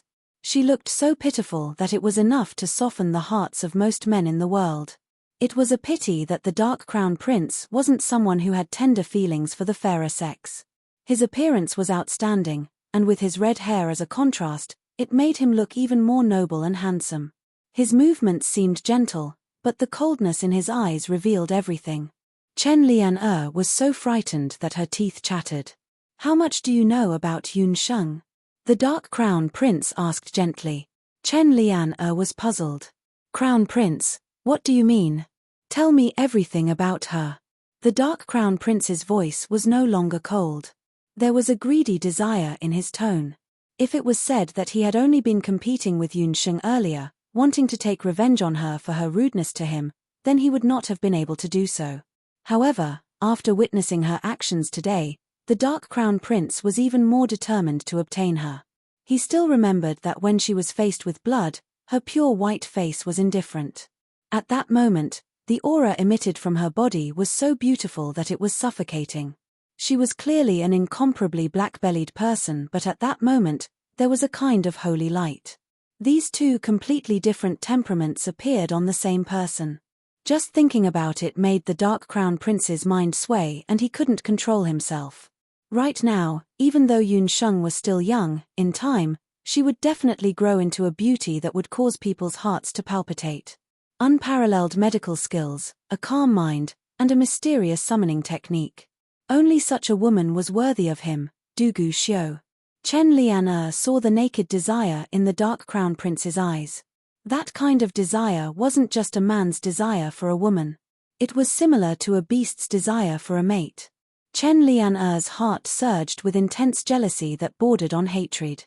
It was undeniable that the dark crown prince was cruel, but he was definitely a dragon among men. The Wuji 5 annulus, the fusion of divine beast blood, and the position of the later Qin crown prince, all of which made him the target of countless girls. However, such a person showed a strong interest in Yun Sheng. Yi Beiming was the same. When she thought of how Yi Beiming had carefully hugged Yun Sheng in the hall, and the touch of love and affection in his eyes, Chen Lianer felt like her heart was about to be crushed. Chen Lianer had never seen Yun Sheng like that in Yi Beiming. He would only reveal such an expression in front of Yun Sheng. However, the dark crown prince was also acting in the same manner. Merely, the dark crown prince's expression was even more explicit. Right now, he was like a red-haired wolf king whose hair was standing on end. It couldn't be any better if the dark crown prince wanted Yun Sheng. As long as she could deliver Yun Sheng to the dark crown prince, Yi Beiming would never be able to see Yun Sheng again. Crown prince, regarding Yun Sheng, Chen Lianer said tirelessly. When Yun Sheng arrived at the Yun residence, Yun Bo had already woken up. When he saw Yun Sheng enter, Yun Bo's old face flushed red, and then he coughed loudly. Your body. The two of them said at the same time. Uncle Yun, who was standing at the side, squeezed out a smile. Yun Bo had already heard the whole story from Uncle Yun. When he heard that Yun Sheng had fainted from exhaustion in order to save him, he was very touched and was also very concerned about Yun Sheng's injuries. The first thing he did when he woke up was to ask about Yun Sheng's injuries. Yun Sheng was also a little embarrassed. My injuries are fine, But let me take a look at your injuries. Earlier, when Dagwa came by and took a look at Master's injuries, he said that Master's internal organs have already been healed. He even called it a miracle and said that he had never seen anyone with such superb acupuncture skills. Uncle Yoon clicked his tongue in praise. This time, Little Miss really gained a lot of face. However, Yoon Bo didn't reveal much joy this time. He had a premonition that Yoon Sheng's exposure of her abilities this time might lead to bad things. Yoon Sheng forced a smile and still went forward to take a look at Yoon Bo's injuries. Just as when Dagwa said, Yoon Bo's injuries were basically fine, but the magical beast amniotic fluid in his body still hadn't been removed. Where's second uncle? Yoon Sheng looked around and didn't see Yoon Tsanglang. Yoon Sheng had already informed Yoon Tsanglang to issue a commission at the hunter branch to hire hunters to search for the water of life. As long as the magical beast amniotic fluid wasn't removed, Yoon Bo would be in danger. Although Tian Kezi was already dead, there were still other martial saint-level experts who could emerge. Second young master and deputy director Jean have gone out. Uncle Yoon had just said this when a guard suddenly came in to report. Old General, the Dark Crown Prince has come to visit with gifts. Upon hearing that the Dark Crown Prince had come, Yoon Bo and Uncle Yoon were both stunned. Yoon Sheng also felt a little displeased. Yoon Bo's injuries hadn't healed yet, but the culprit, the Dark Crown Prince, actually dared to come visit. She had seen shameless people before, but she had never seen someone as shameless as him. However, since he was a guest, Yoon Bo couldn't refuse another country's crown prince at the door. Thus, he had Uncle Yoon welcome the Dark Crown Prince in. The Dark Crown Prince and his 2 guards entered the Yoon residence. When he saw that Yoon Sheng was also present, his eyes suddenly lit up and the corners of his lips curled up. However, Yoon Sheng rolled her eyes at him. If it wasn't for the fact that she still needed to prescribe medicine for Yoon Bo, she would definitely leave in a huff. Old General Yoon, this Crown Prince is here to apologize. The Dark Crown Prince saw Yoon Sheng's reaction and his smile deepened. Today, he had a humble expression and even brought 5 to 6 types of saint-grade medicinal herbs for a visit. Those who didn't know him would really think that he was here to visit a patient. Crown Prince Dugu is too polite. This old man and you had a normal amputation. I'm the one who's sorry to trouble the Crown Prince to come personally. Although Yoon Bo spoke humbly, he had already cursed the Dark Crown Prince's 18 generations of ancestors in his heart. Later Qin and Ju state didn't see eye to eye with each other and had been in a deadlock for hundreds of years. Dugu Xiu was also the most authoritative prince of later Qin. The outside world had long known that he would inherit the later Qin throne. Yoon Bo was a veteran general of Ju state. Back then, he had killed countless later Qin soldiers on the battlefield of later Qin. When the two met, even if they didn't fight to the death, it was definitely difficult for them to get along peacefully. Not to mention, Dugu Xiu even brought a pile of gifts. His tone was cordial and he had a smile on his face. That appearance was like a son-in-law visiting his father-in-law. No matter how one looked at it, it was like a weasel paying a visit to a chicken. Yoon Bo was just about to ask Uncle Yoon to decline the other party's gifts when Yoon Sheng had already taken the medicinal herbs and casually glanced at them. Dark Crown Prince, don't be so stingy. You almost killed him and you only brought a few saint-grade medicinal herbs. If word of this spread out, people would think that a great country like later Qin couldn't even take out a decent gift. When the 2 guards behind the Dark Crown Prince heard Yoon Sheng's mocking tone, they were instantly infuriated. However, Dugu Xiu wasn't anxious at all. Miss Yoon is right. It seems that this Crown Prince was lacking in etiquette. Someone, bring that fan leaf feather mushroom over and give it to the old general. Fan leaf feather mushroom? Yoon Sheng was stunned. Yoon Bo and Uncle Yoon were also stunned. Yoon Sheng studied medicine and was very familiar with the medicinal herbs of the continent. The fan leaf feather mushroom was a high-grade saint-grade medicinal herb. Its shape was very similar to a feather, but its color was pure white. It grew on the Snow Maiden Peak in the northernmost part of the continent. It was said that it only appeared once every 1,000 years. Although its grade couldn't be compared to the divine grade 9-leaf sage ginseng, It was already a top-grade saint-grade medicinal herb. The greatest use of this medicinal herb was to purify one's body. It was said that if a martial ancestor expert consumed a single fan leaf feather mushroom, they would be able to cleanse their bones and break through the bottleneck of the martial saint realm. Its effect might not be comparable to the water of life, but it was still somewhat effective in alleviating the poison in Yun Bo's body. Crown Prince. The guards were also at a loss. This saint-grade medicinal herb was specially prepared by the Emperor of later Qin for the Dark Crown Prince to break through to the martial saint realm in the future. The Dark Crown Prince gave it to Yun Bo. This person was also the enemy of the later Qin. They were afraid that this wasn't a good thing. This Crown Prince doesn't wish to say it a second time. The Dark Crown Prince's eyes darkened, as if a storm was coming. The guards didn't dare to ask any more and hurriedly returned to the embassy to retrieve the medicinal herb. Dark Crown Prince, you're too polite. This old man can't accept such a precious medicinal herb. Yun Bo could only stand up. Old General, you don't have to be so polite. This Crown Prince accidentally injured you, so please don't treat me as an outsider. Actually, this humble one came here today to ask for a favor. I hope that old General can agree to this Crown Prince's request. The Dark Crown Prince's face was still radiant, but his gaze landed on Yun Sheng from time to time. Yun Sheng felt that something was wrong. No one knew better than her the grudge between her and the Dark Crown Prince. However, this fellow had a constipated expression as if he wanted to beat or kill her just a moment ago, but now, he kept calling her Miss Yun. She didn't know what he was thinking. I've admired Miss Yun for a long time and hope to use this diplomatic trip to Ju State to propose marriage to old General and betroth Miss Yun to me. I promise that as long as I'm the Crown Prince, she will be the Crown Prince consort. If I ascend the throne as the Emperor, she will be the Empress of the later Qin. The Dark Crown Prince spoke sincerely and carefully. He used I and not this Crown Prince, which showed his sincerity. Yun Sheng, who was drinking tea at the side, spat out all the tea in her mouth. Du Guxiu was sitting very close to Yun Sheng, so when she spat out the tea, it sprayed all over his face. His brows didn't even twitch as he calmly wiped away the tea on his face. Yun Sheng's current expression couldn't be described with ordinary wonderful.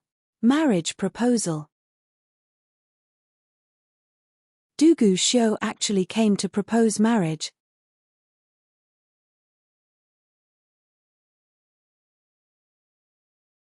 Chapter 424.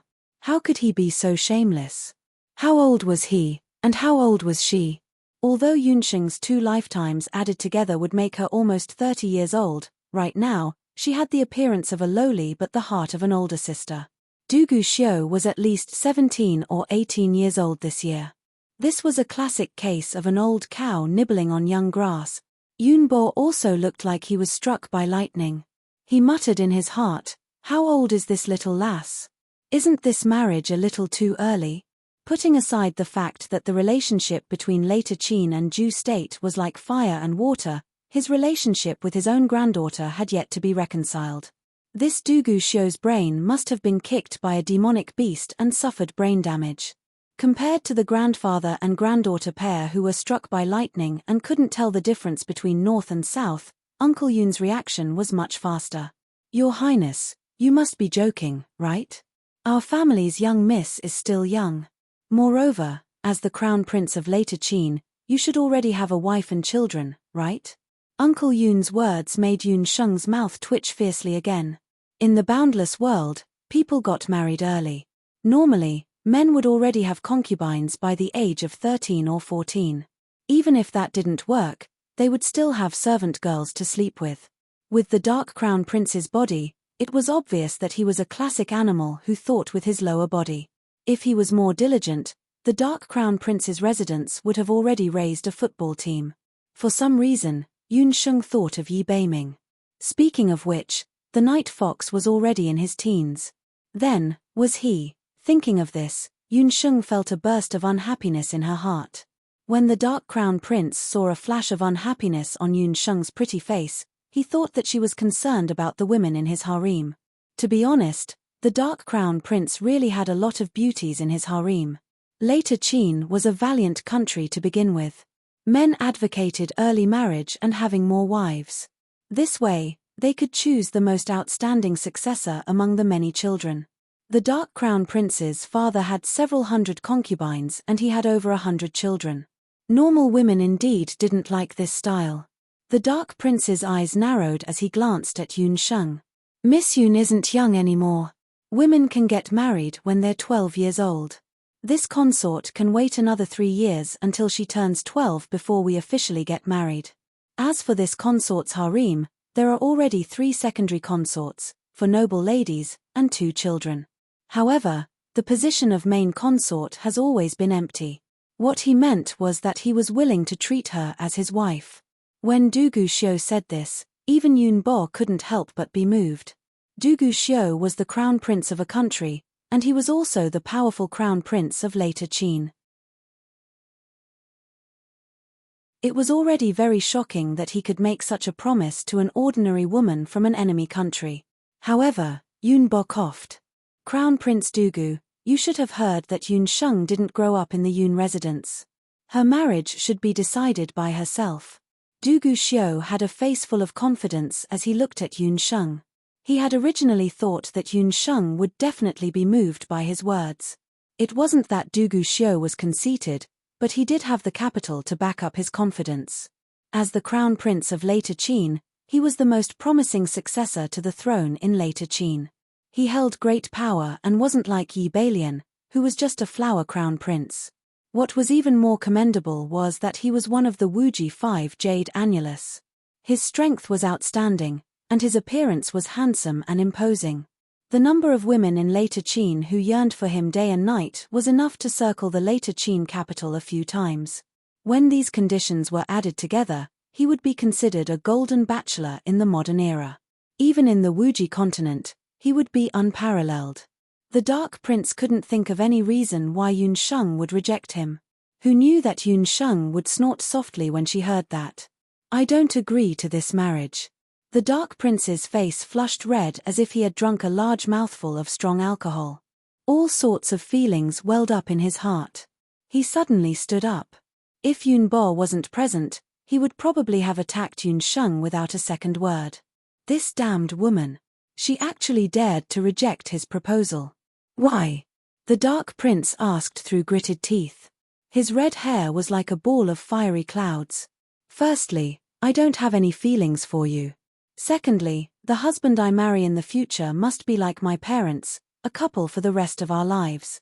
I don't have the time to scheme against your women. Yun Sheng had a relaxed expression. Her pair of outstanding eyes were slightly raised, making her look flirtatious and pretty. The 2 dimples at the side of her mouth rippled. The words that came out of her mouth were clearly infuriating, but it made one unable to get angry. There are no feelings that can be nurtured. This crown prince's father and mother nurtured their feelings after marriage. As for being a couple for the rest of our lives, the Dark Prince pondered. Most of the women in his harem were bestowed by his father. There was also a personal maid chosen by the later Qin Empress for him. The rest were the daughters and sisters of some officials. These women were usually used by him to satisfy his physiological needs, so he didn't have much feelings for them. However, if he wanted to ascend the throne as the later Qin emperor, he would have to weigh the various relationships. Marrying some concubines in the harem was an indispensable means. Dark Prince, I admit that the first condition you mentioned might be feasible, but you can't do the second condition. But you can't do the second one. Either you disband the harem, or you accept my refusal to marry you. Thank you for the medicinal herbs. I thank you on behalf of the Yun estate. Uncle Yun, please send the guest out. Yun Sheng's words were also very unyielding. Yi Beiming had said earlier that it was a blessing and not a curse for her to display her medical skills this time. The Dark Prince must have coveted her medical skills, which was why he changed his hostile attitude from before. He didn't like the Dark Prince's personality to begin with. Since he came to propose so rashly, rejecting the marriage might not work. Uncle Yun had a difficult expression on his face, but he could also see Yun Sheng's reluctance. The Dark Prince wasn't in a hurry. He walked in front of Yun Sheng with a determined smile on his face. Little girl, this crown prince can tell you clearly that there is no person or object in this world that this crown prince can't obtain. One day, you will have to beg this crown prince to be this crown prince's woman. He left with his guards in a flick of his sleeves. Yun Sheng's face was a mixture of green and red. She had an ugly expression. Not long after the Dark Prince left the Yun estate, Yi Beiming received the news. What? You said that Dugu Xiu went to the Yun estate to propose marriage? Yi Beiming had also noticed that Dugu Xiu paid more attention to Yun Sheng when they were in the palace. At that time, he didn't pay much attention to it because of Yun Sheng's injury. He didn't expect that the latter would directly go to the Yun estate to propose marriage. Fortunately, the news that came was that the Dark Prince's proposal was rejected. It was even rejected by Yun Sheng herself. That little girl from the Yun estate really doesn't know what's good for her. She even dares to reject the Dark Prince's proposal from the later Qin. Long Shui listened from the side and said with half envy and half dissatisfaction. Long Shui, you've overstepped your boundaries. Long Hua looked at his master uneasily. Ever since Yi Beiming found out about the Dark Prince's proposal, his master's mood wasn't very good.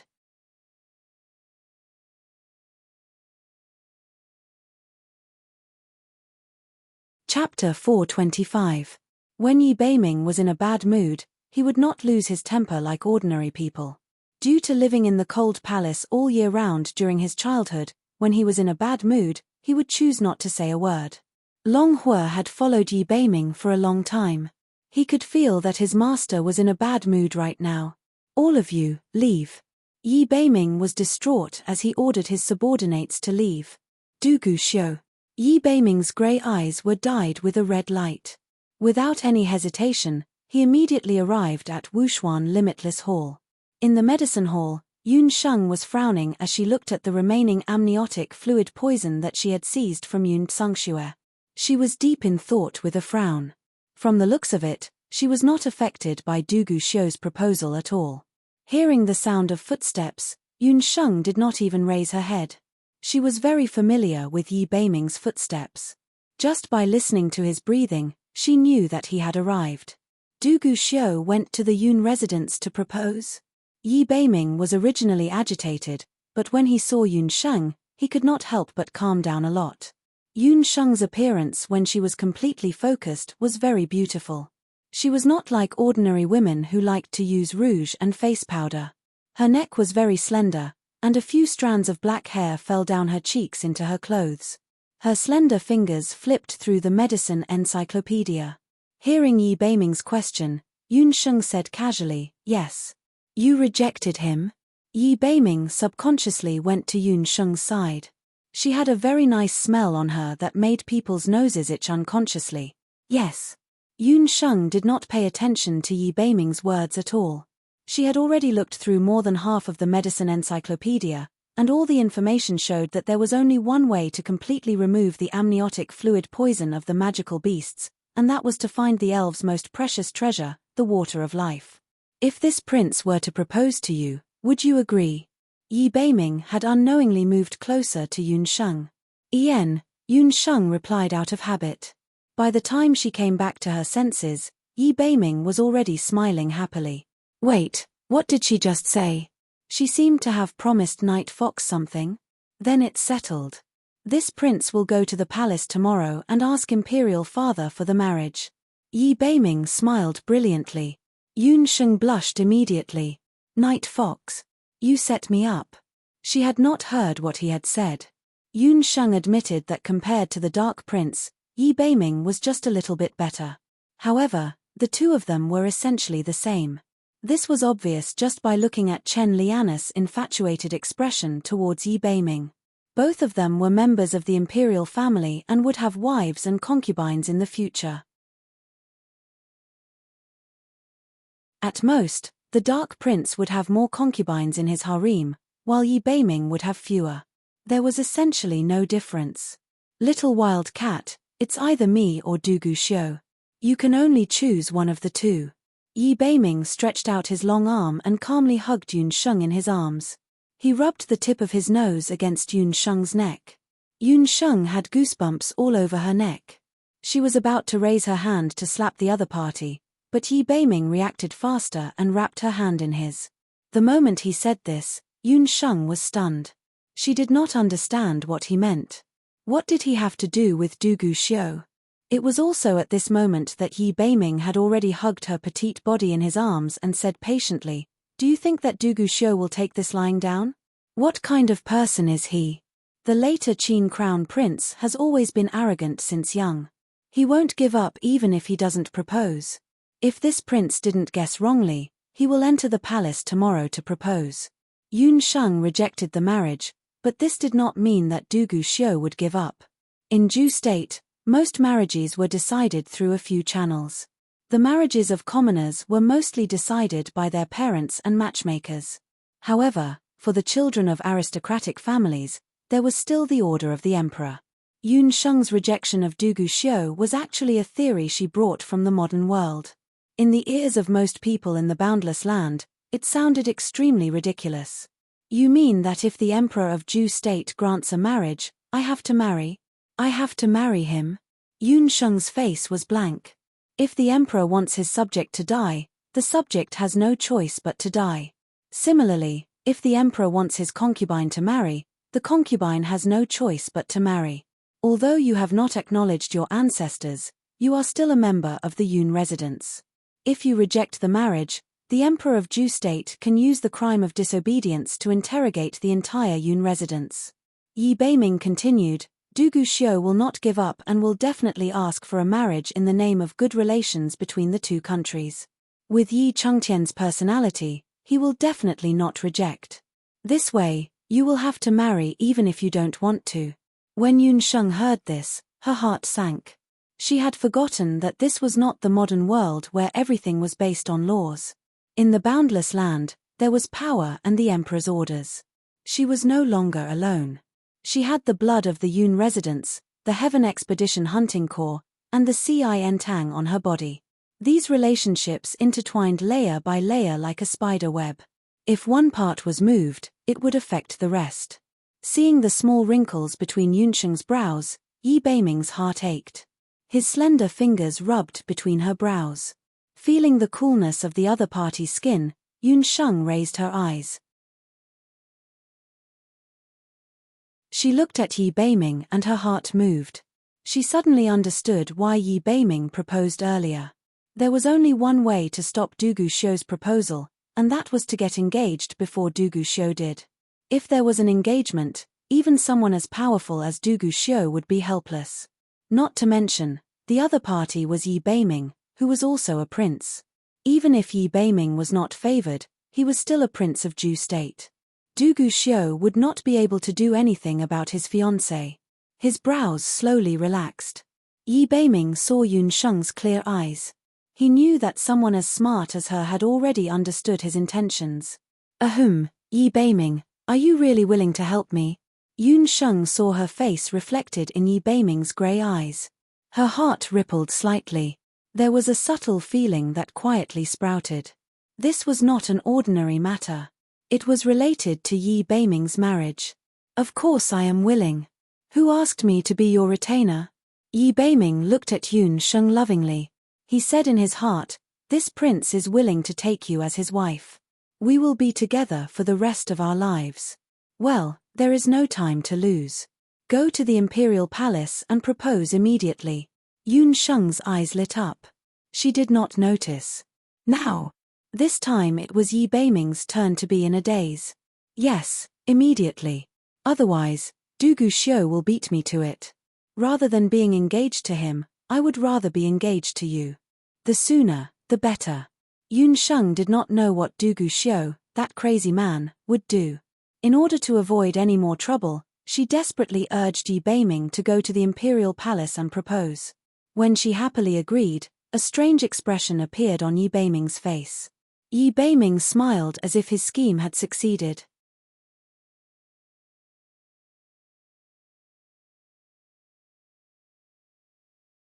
Chapter 426. The next day, Du Guxiu entered the palace early in the morning as expected. When he explained the purpose of his visit, the emperor of Zhou state revealed a strange expression. It's Yun Sheng again? Crown Prince Dugu, that Yun Sheng is just a commoner, and her appearance can only be considered above average. The Emperor of Ju State was in a difficult position. This humble one has met Miss Yun once and hit it off with her. I've decided to marry no one else but her. This humble one hopes that the Emperor of Ju State can grant my wish. If the Emperor of Ju State can agree to this humble one's marriage proposal, this humble one can promise to never invade Ju State's territory again in my lifetime, the Dark Crown Prince thought to himself. It didn't matter if the little girl was stubborn or if Yun Bo was pretending, they couldn't win against an imperial edict. If he married Yun Sheng, with her intelligence and outstanding medical skills, as well as her master who was as strong as Emperor Zhao, a mere Ju State wouldn't be in the Dark Crown Prince's eyes at all. Moreover, empty words were useless. He only promised that the Emperor of Ju State wouldn't invade Ju State in his lifetime, but the fate of the Emperor of Ju State was still in his hands. The Emperor of Ju State didn't expect the Dark Crown Prince to have so many twists and turns in his heart. He laughed dryly and said, "Crown Prince Dugu, you're late. It's not that this emperor doesn't agree to your marriage proposal, but last night, Lord Beiming proposed before you. He even brought Miss Yun's handwritten love letter with him. The two of them are in love with each other and have already pledged their lives to each other." The Dark Crown Prince's expression changed when he heard this. Ju State's Lord Beiming? He recalled the man who carried Yun Sheng away in the palace hall earlier. As if someone had punched him in the chest, the Dark Crown Prince Dugu Xiu froze. He was certain that Yun Sheng didn't have a marriage agreement before yesterday. But in one night, just one night, she had a marriage agreement. This damned little girl. What mutual affection? What love letter? It was all bullshit. The Dark Crown Prince clenched his fists in anger. If he were to meet Yi Beiming now, he would definitely tear him into two. In his mind, Yun Sheng was already a piece of tender meat in his mouth. Who would have thought that in just a few hours, this fat duck would flap its wings and leave? To him, this was a great humiliation. He couldn't even remember how he walked out of the imperial palace of Ju State. When he turned into the winding corridor of the palace, a person slowly approached him. Prince Dugu. The man's deep voice caused Dugu Xiu to raise his head. It was a clear autumn day. Under the big leaf parasol tree in the palace, Ju State's Beiming king, Yi Beiming, stood at the side like a fine stone statue, as if he was waiting for the Dark Crown Prince. Yi Beiming. Dugu Xiu had not paid attention to this person before. He was arrogant to begin with. In his eyes, Ju State was just a declining martial arts nation. However, because of that marriage, he took notice of Yi Beiming. He looked over and realized that he had really misjudged him back then. What a great Beiming king of Ju State. It was said that among the Wuji 5 Annulus, Xia Wanshu of the Temple of Justice and the Divine Wind King of Immortal Abode were the most handsome and extraordinary. Xia Wanshu was just like his name. He was like the spring breeze. Wherever he went, there would be a burst of warmth. The Divine Wind King of Immortal Abode had the bloodline of an elf. His appearance and bearing were suitable for both men and women. However, when he saw Yi Beiming today, even though they were both men, Dugu Xiu felt like he couldn't take his eyes off him. Yi Beiming's appearance was rumored to be very similar to the deceased number 1 beauty of Ju State, Empress Li. His handsomeness was like the quiet night, causing people to unknowingly sink into it. The Dark Crown Prince coldly snorted in his heart. Lord Beiming King is so fast. However, don't be complacent. This prince's woman is never someone that others can covet. When Yi Beiming heard the words "this prince's woman," he felt displeased. He raised his eyebrows. Is Crown Prince Dugu talking about this prince's consort? I'm indebted to Crown Prince Dugu's misplaced love. Yun Sheng is this prince's woman. She has nothing to do with you. Yi Beiming spoke lightly, but as he spoke, a murderous intent flashed across his grey eyes. The Dark Crown Prince was even more furious. His figure suddenly sped up, and a patch of black scales suddenly appeared on his right arm. A heavy punch smashed toward Yi Beiming's chest with a bang. This punch was no small matter.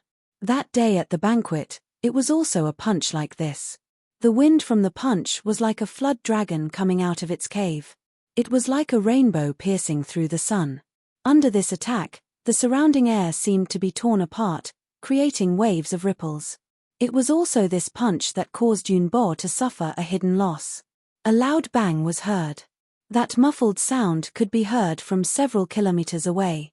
Above the winding corridor, the glazed tiles shattered and rolled down from the eaves like fallen leaves.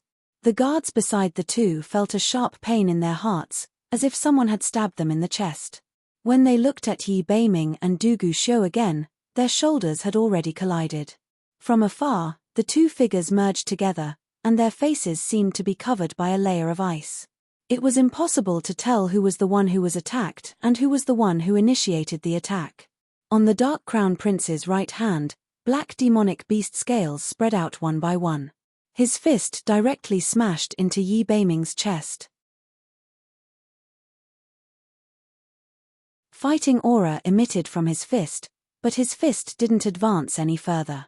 Yi Beiming's left hand pressed down on the Dark Crown Prince's right fist. The sharp black scales cut Yi Beiming's skin. Fresh blood dripped down. There wasn't the expected sound of bones cracking, nor was there the thrill of a fist piercing through flesh. The Dark Crown Prince was in disbelief. He clearly felt that the other party's hand was like a hedonistic shield that blocked his most fatal attack. Even Yunbo would suffer a hidden loss from this punch under uncertain circumstances. However, this seemingly weak prince of Ju state, who had never been famous on the continent, actually blocked it. Moreover, he only used his left hand to block the attack. He actually couldn't defeat the other party even in the state of beast blood frenzy.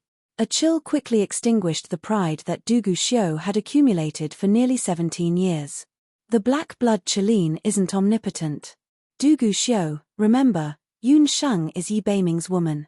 If you see her in the future, you're not allowed to even look at her. Otherwise, I'll definitely drain every drop of blood from your body. A cold, hellish male voice echoed in his ears. At that moment, Du Guxiu felt as if he was on the brink of death. If he resisted for even a moment, the other party would crush him.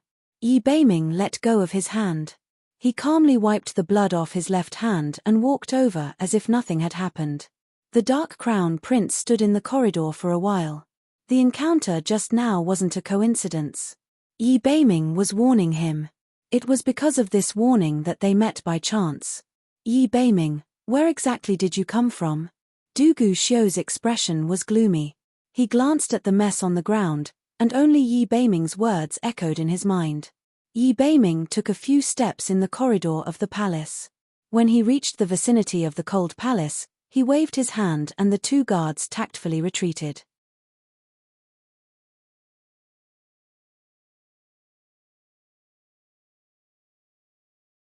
Chapter 427.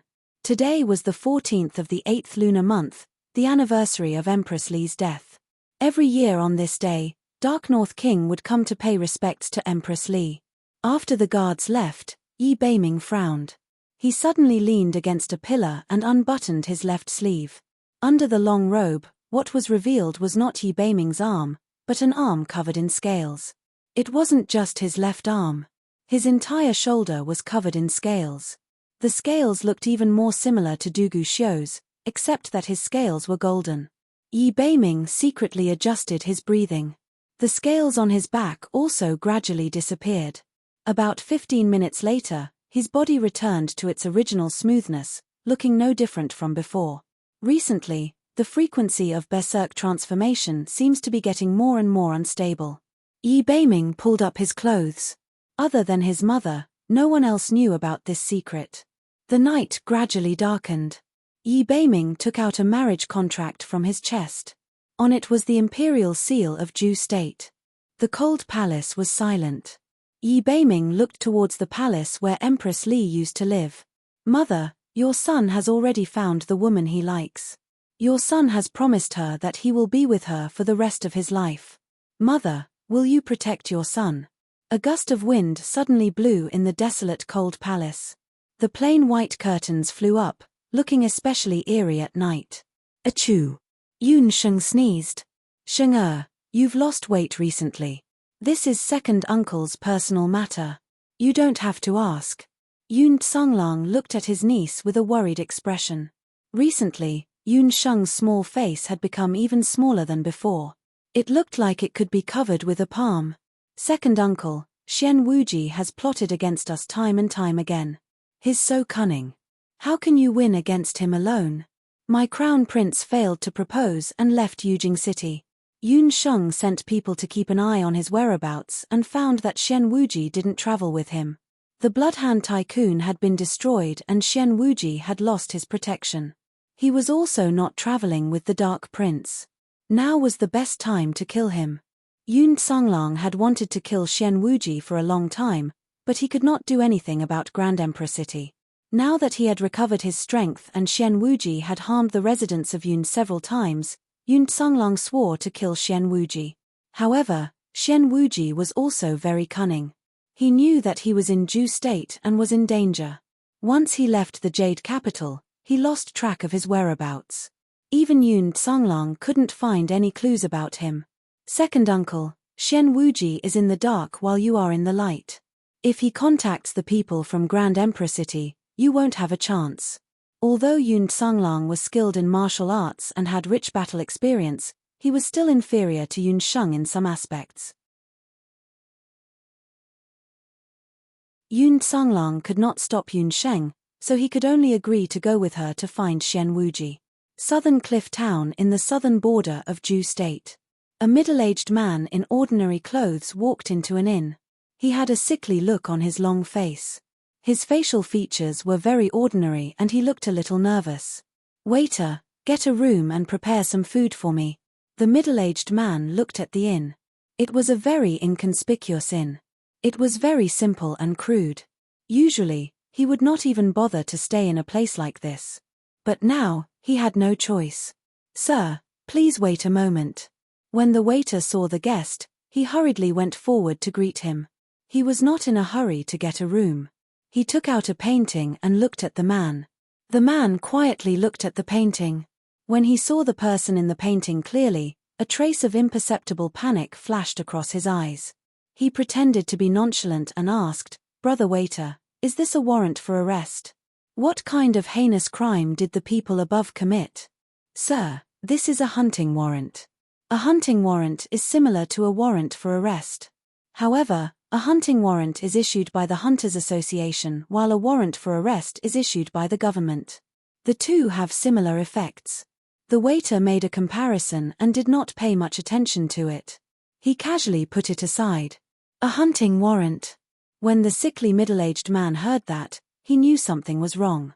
The waiter arranged a room for him. He was not in the mood to eat and hurriedly entered the room.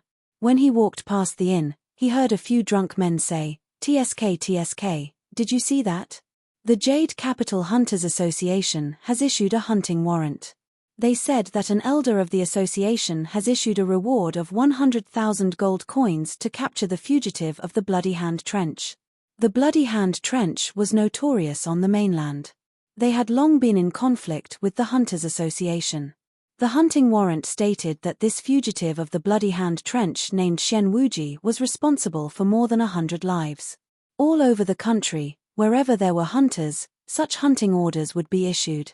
The hunting warrant stated that as long as traces of this person were found, the local Hunters Association should be notified immediately. As long as a clue was provided, the elder who issued the mission would provide a huge reward of 100,000 gold coins. There was no need to capture him. They only had to provide clues and they could get the money. This was the first time such a good thing had happened since the beginning of time. The waiter and guests in the inn all opened their eyes wide and searched for the fugitive called Xian Wuji. The sickly man returned to his room. It was very simple and crude. There was a bed, a small wooden coffee table, and a bedding that smelled moldy. The sickly middle-aged man did not know whether to sit or stand.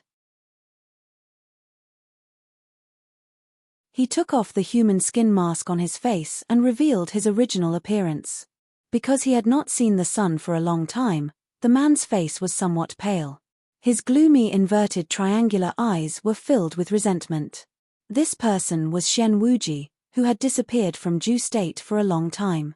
Xian Wuji threw the human skin mask on his face in frustration.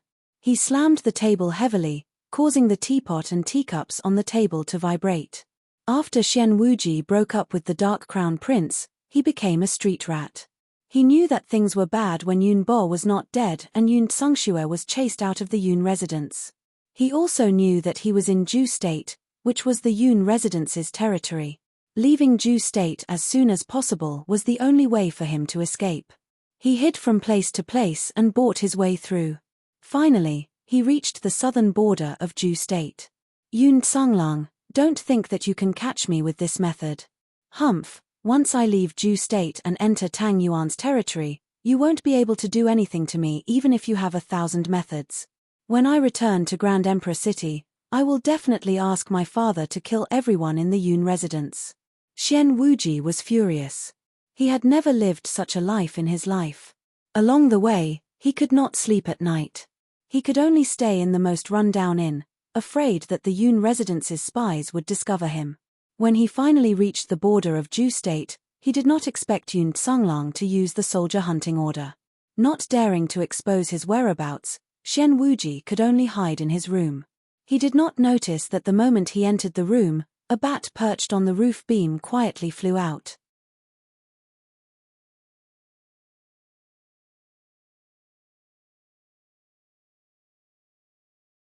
Chapter 428. Xian Wuji forced himself to stay in his room for a night. As soon as the sky brightened, he immediately set off.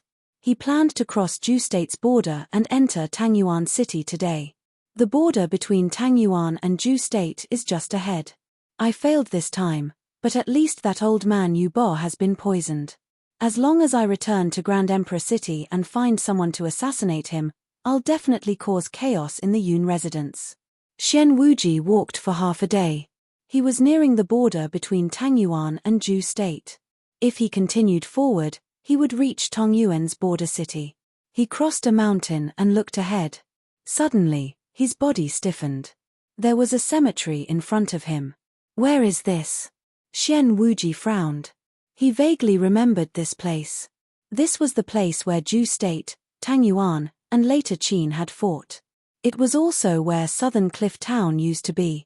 Xian Wuji, this is where thousands of brothers from the Yun family army and tens of thousands of people from Southern Cliff Town are buried. A cold voice that sounded like it came from hell made Xian Wuji shiver. This feeling. Yun Tsanglang. Xian Wuji was so scared that his face turned pale. He looked carefully and saw a few people standing in the middle of the tombstones. In the middle was Ju State's Yun Tsanglang, a young girl, and a young man. It was Yun Sheng and Zhong Yi. Xian Wuji knew that something was wrong when the three of them appeared here. His face, which was still wearing the human skin mask, was already wet. Young City Lord Xian, you're quite cunning. You must have changed at least 3 or 4 masks along the way, Yun Sheng said softly when she saw his miserable expression. Hey, master, you don't know how cowardly this guy is. If there's any trouble, he'll run away faster than a rabbit.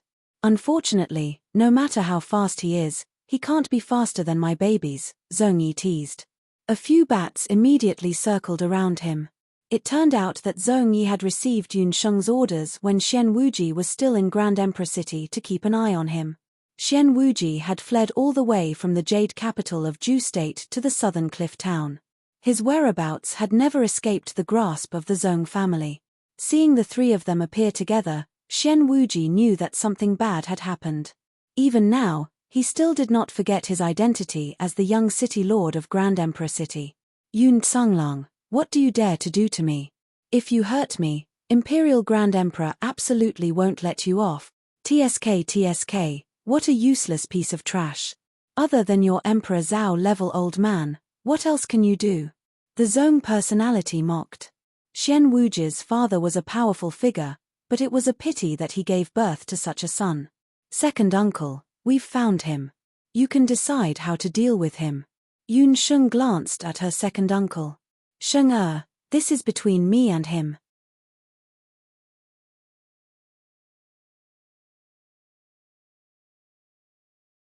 Young blood cloud beasts were rare, and they were also the favorite demonic beasts of the continent.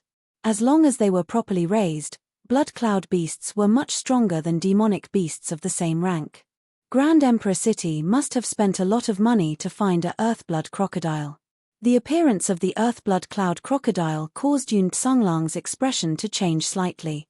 Seeing the shock on their faces, Xuanwuji was even more pleased with himself. He even forgot about his current predicament. Xuanwuji, you never would have guessed that I actually obtained a blood cloud beast as my summoned beast. All these years, I've meticulously used living humans and demonic beasts as food to raise this peak 9th level blood cloud beast. I don't believe that I can't tear you to pieces with this blood cloud beast.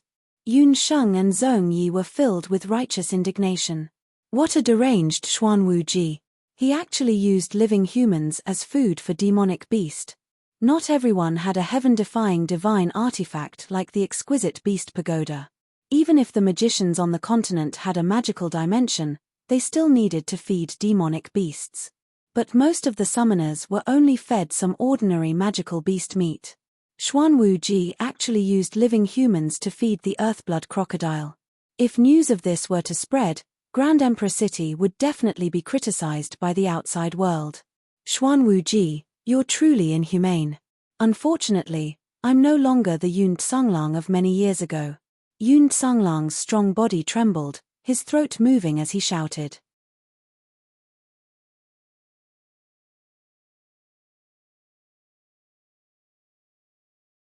Chapter 429. Xian Wuji hurriedly blew his blood flute. The blood jade on the Earthblood crocodile's forehead glowed. The blood cloud crocodile roared angrily and swung its whip-like tail at Yun Tsunglang. The blood crocodile was very fast. Its tail was like countless whips, slashing horizontally and sweeping sideways. Countless whips appeared and surrounded Yun Tsunglang. Yun Sheng and Zhong Yi watched without blinking. Yun Tsunglang's eyes darkened. He didn't panic at all. When he was young, he also had a young temperament. On the battlefield, he had the momentum to sweep away thousands of troops, sweeping everything before him. However, after the war a few years ago, he had been silent for more than 8 years. He had once sunk into depression, but once again pulled himself together. His temperament had been greatly tempered. Ever since Yun Sheng taught him the Jade Marrow technique, he had practiced it in private and discovered that it was very mysterious. Especially when he was impatient, the Jade Marrow technique was like a clear stream that washed away the impatience in his heart. Yun Tsunglang wasn't in a hurry to attack the Earthblood crocodile. After seeing an opening in the crocodile, he threw a punch. His fist chi was like a thrown bomb, turning into a sky full of fist shadows. Bang! Bang! Bang! Bang! They landed on the blood cloud crocodile's back. Yun Tsunglang knew that the blood crocodile's skin was thick and that normal attacks were useless against it. His eyesight was incomparably sharp. Every punch landed on the crocodile's spine, the weakest part of its body. The blood cloud crocodile was hit repeatedly. Its long tail was swept to the side, and it let out a miserable cry. When Xian Wuji saw this, he turned pale with fright. Although he knew that Yun Tsunglang had recovered from his injuries, he thought that a person who had been crippled for more than 8 years, no matter how well he preserved his strength, would at most be the same as before. However, when he saw Yun Tsunglang attack today, he realized that he was gravely mistaken. Yun Tsunglang's advance and retreat were measured. He was completely different from the impatient Yun Tsunglang of the past.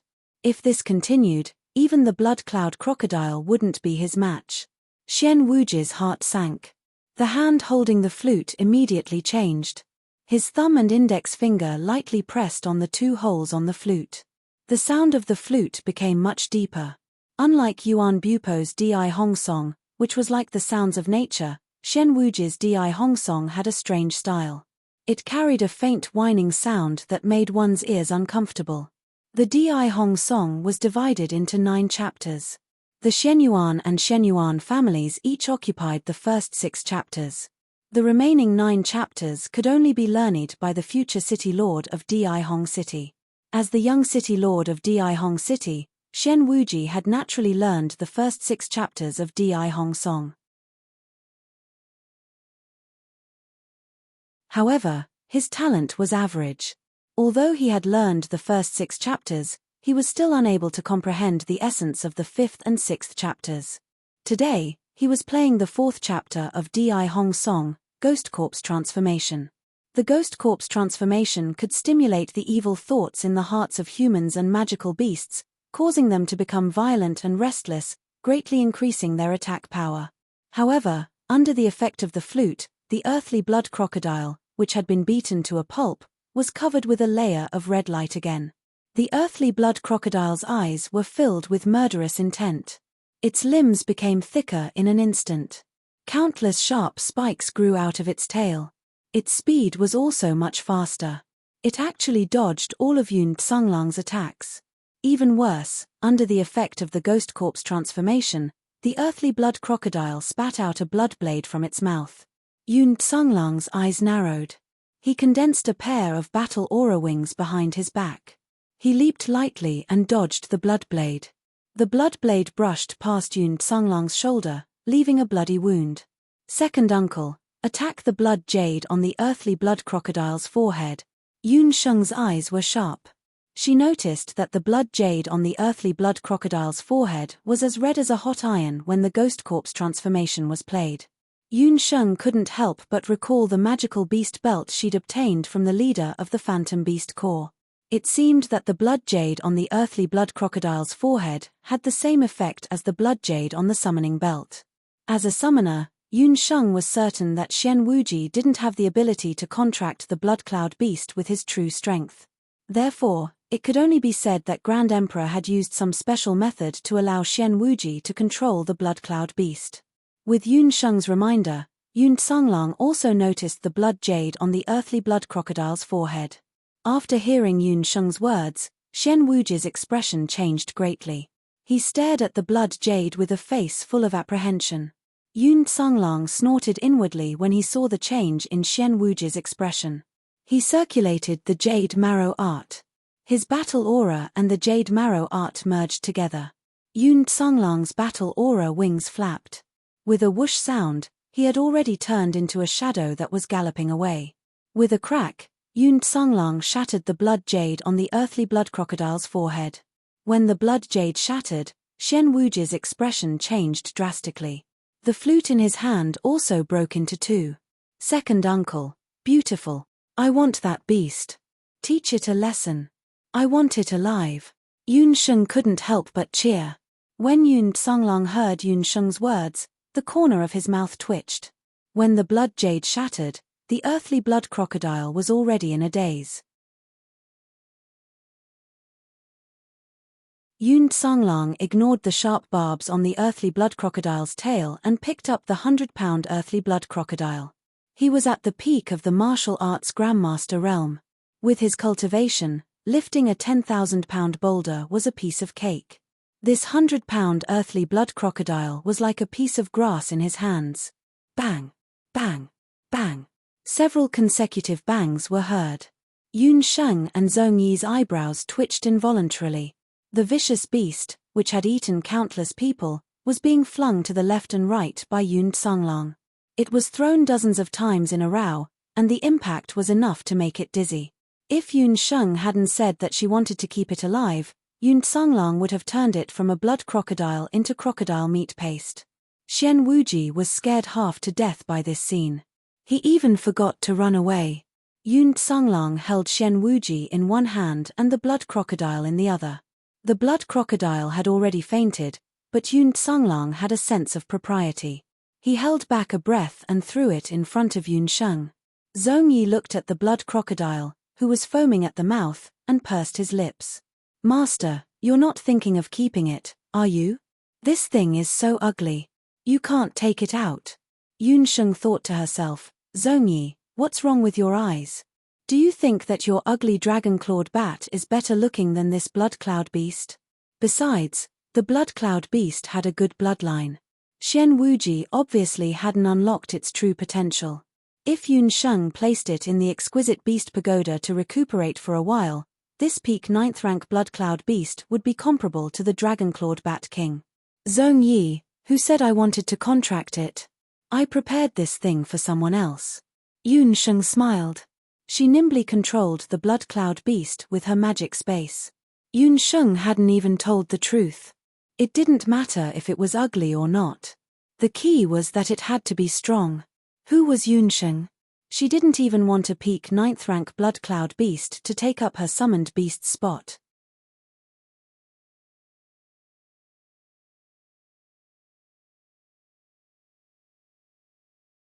Chapter 430. After Yun Sheng came into contact with Zhong Yi, she learned a lot about summoners from him. There was one point that Yun Sheng could not understand. That was, a summoner on the continent could only contract one magical beast before becoming a sacred beast summoner. They could also cancel the contract midway and contract more powerful magical beasts, but only one. Of course, a sacred beast summoner at Zhong Yi's level could also contract more than 2 magical beasts, but most of them would not do so. This was because the more magical beasts they summoned, the more magical power they would consume. Summoners at the sacred beast level and above would usually contract a magical beast that was at the commander level or close to the commander level. That way, they would be able to control the magical beast and then use the magical beast to control other magical beasts. However, on the Boundless Continent, not to mention commander-level magical beasts, even peak level 9 magical beasts were becoming fewer and fewer. Zhong Yi was already extremely lucky to have a Bat King as his summoner. However, this luck fell on Yun Sheng. That was a joke. Not to mention that when she was still a scepter summoner, she had already broken through the limits of a summoned beast contract. The magical power she consumed when summoning was much less than ordinary summoners. It was only about half of what other summoners consumed. This phenomenon was even more obvious after Yun Sheng obtained the summoning demon hand. As she familiarized herself with the summoning demon hand and her own magical cultivation increased, she now used only 1/10 of the magical power to contract and summon a magical beast.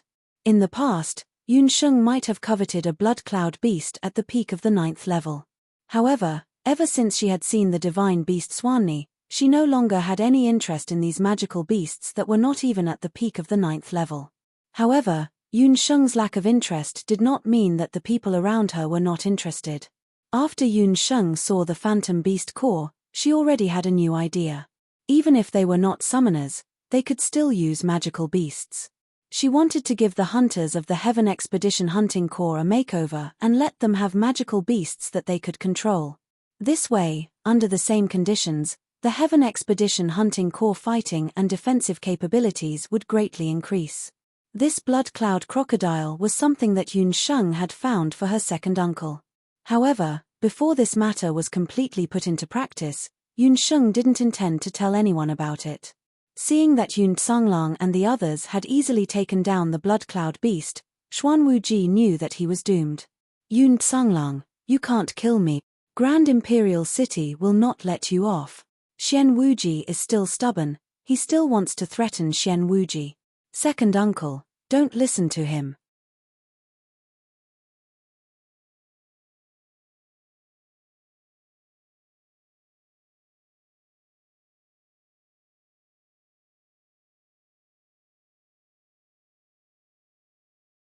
Chapter 431. Yun Tsanglang was the man Yuan Shohua admired. Back then, Yuan Shohua was the most outstanding genius of the Yuan clan.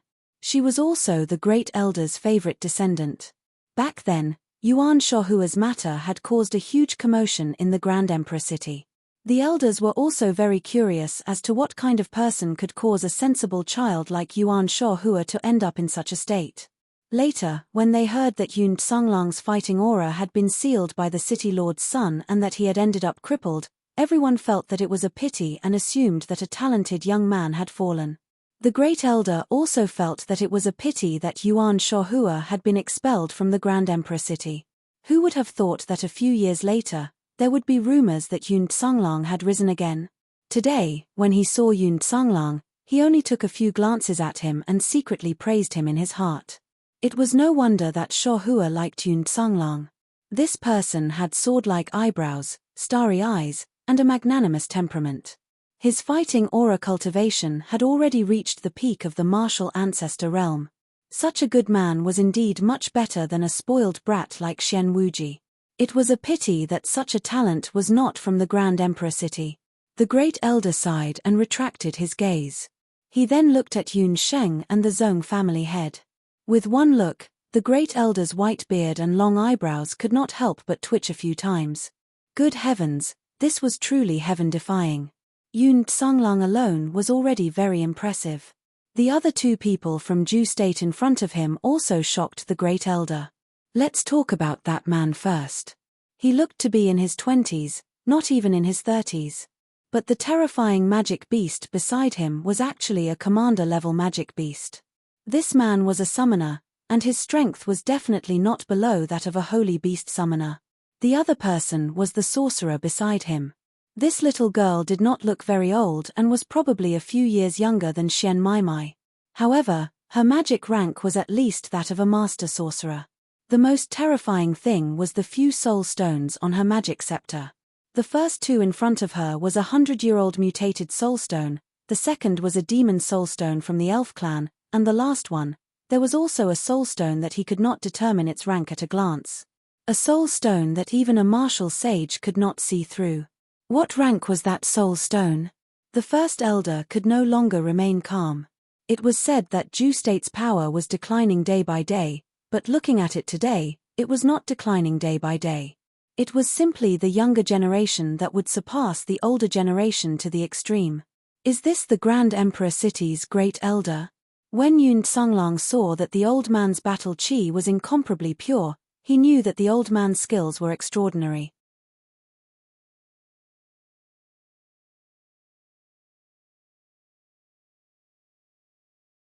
First Elder, I don't have the confidence to snatch him from your hands, but I believe that you alone are definitely not a match for the entire continent's guilds and even the government. Do you know that the city lord you keep saying has another identity? He is the head of the continent's most notorious assassin organization, the Bloody Hand Tycoon? Yun Sheng finished speaking and took out a few letters. She had come prepared today and handed all the letters she took out to the First Elder. The First Elder opened the letters and read them. The more he read, the more gloomy his expression became. Xian Wuji stole a glance and his face turned green. Those letters were actually the secret correspondence between him and the red-robed man. The contents of these letters were mostly related to the Bloody Hand Tycoon's many transactions over the years. Most of them involved killing people and robbing them of their goods. The First Elder understood that once these letters were made public, Xian Wuji's only fate was death. The First Elder's hand shook and the letters immediately turned to dust. Yun Sheng was not in a hurry. She took out 2 more letters. First Elder, you don't need to be in a hurry to destroy the evidence. I found a few large boxes of similar letters in the Bloody Hand Tycoon's headquarters. There were all kinds of letters and gold coins they collected from killing people in the past. These gold coins would flow into the limitless gold card opened in the name of City Lord Xian Wuji every year. If you don't believe me, you can go to the major banks or chambers of commerce on the continent to take a look. First Elder, oh First Elder, do you really think that I would hand over the most important evidence to you? I want to see whether Xian Wuji, the City Lord's son, or the reputation of Grand Emperor City is more important. Yun Sheng's information was naturally obtained through Zhu Qingchuan's investigation. Since she wanted to kill Xian Wuji, how could she not have a backup plan?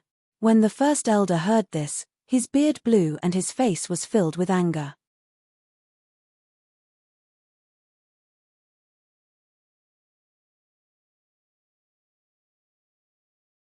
Chapter 432. What a reckless little girl. Are you threatening me? The First Elder was very famous in Grand Emperor City. Even the City Lord of Grand Emperor City did not dare to speak to him in such a tone. Who would have thought that he would be ridiculed by a little girl today? Naturally, he was furious. Threaten you? First Elder, I'm afraid you've made a mistake. I'm threatening the Grand Emperor City. The Grand Emperor City is a famous city on the continent. For many years, it has enjoyed a good reputation on the continent. Who would have thought that it would be related to the Bloody Hand Tycoon for no reason? Let me calculate. In these few decades, how many murders have been related to the Bloody Hand Tycoon? How many of them have been related to famous hunters or the nobles of the 5 major countries? Tell me, what kind of scene would it be if others found out that behind the Grand Emperor City is the Bloody Hand Tycoon? Yun Sheng's eyes lit up, as if he was thinking about the situation at that time. If the relationship between Grand Emperor City and the Bloody Hand Tycoon was exposed, the families of the victims and even some important people of the country would come looking for Grand Emperor City. Grand Emperor City was very powerful, but if they were to face the hunters and nobles of the various countries on the mainland, then, even the First Elder did not dare to imagine the situation. Xian Wuji was so scared that his face turned pale.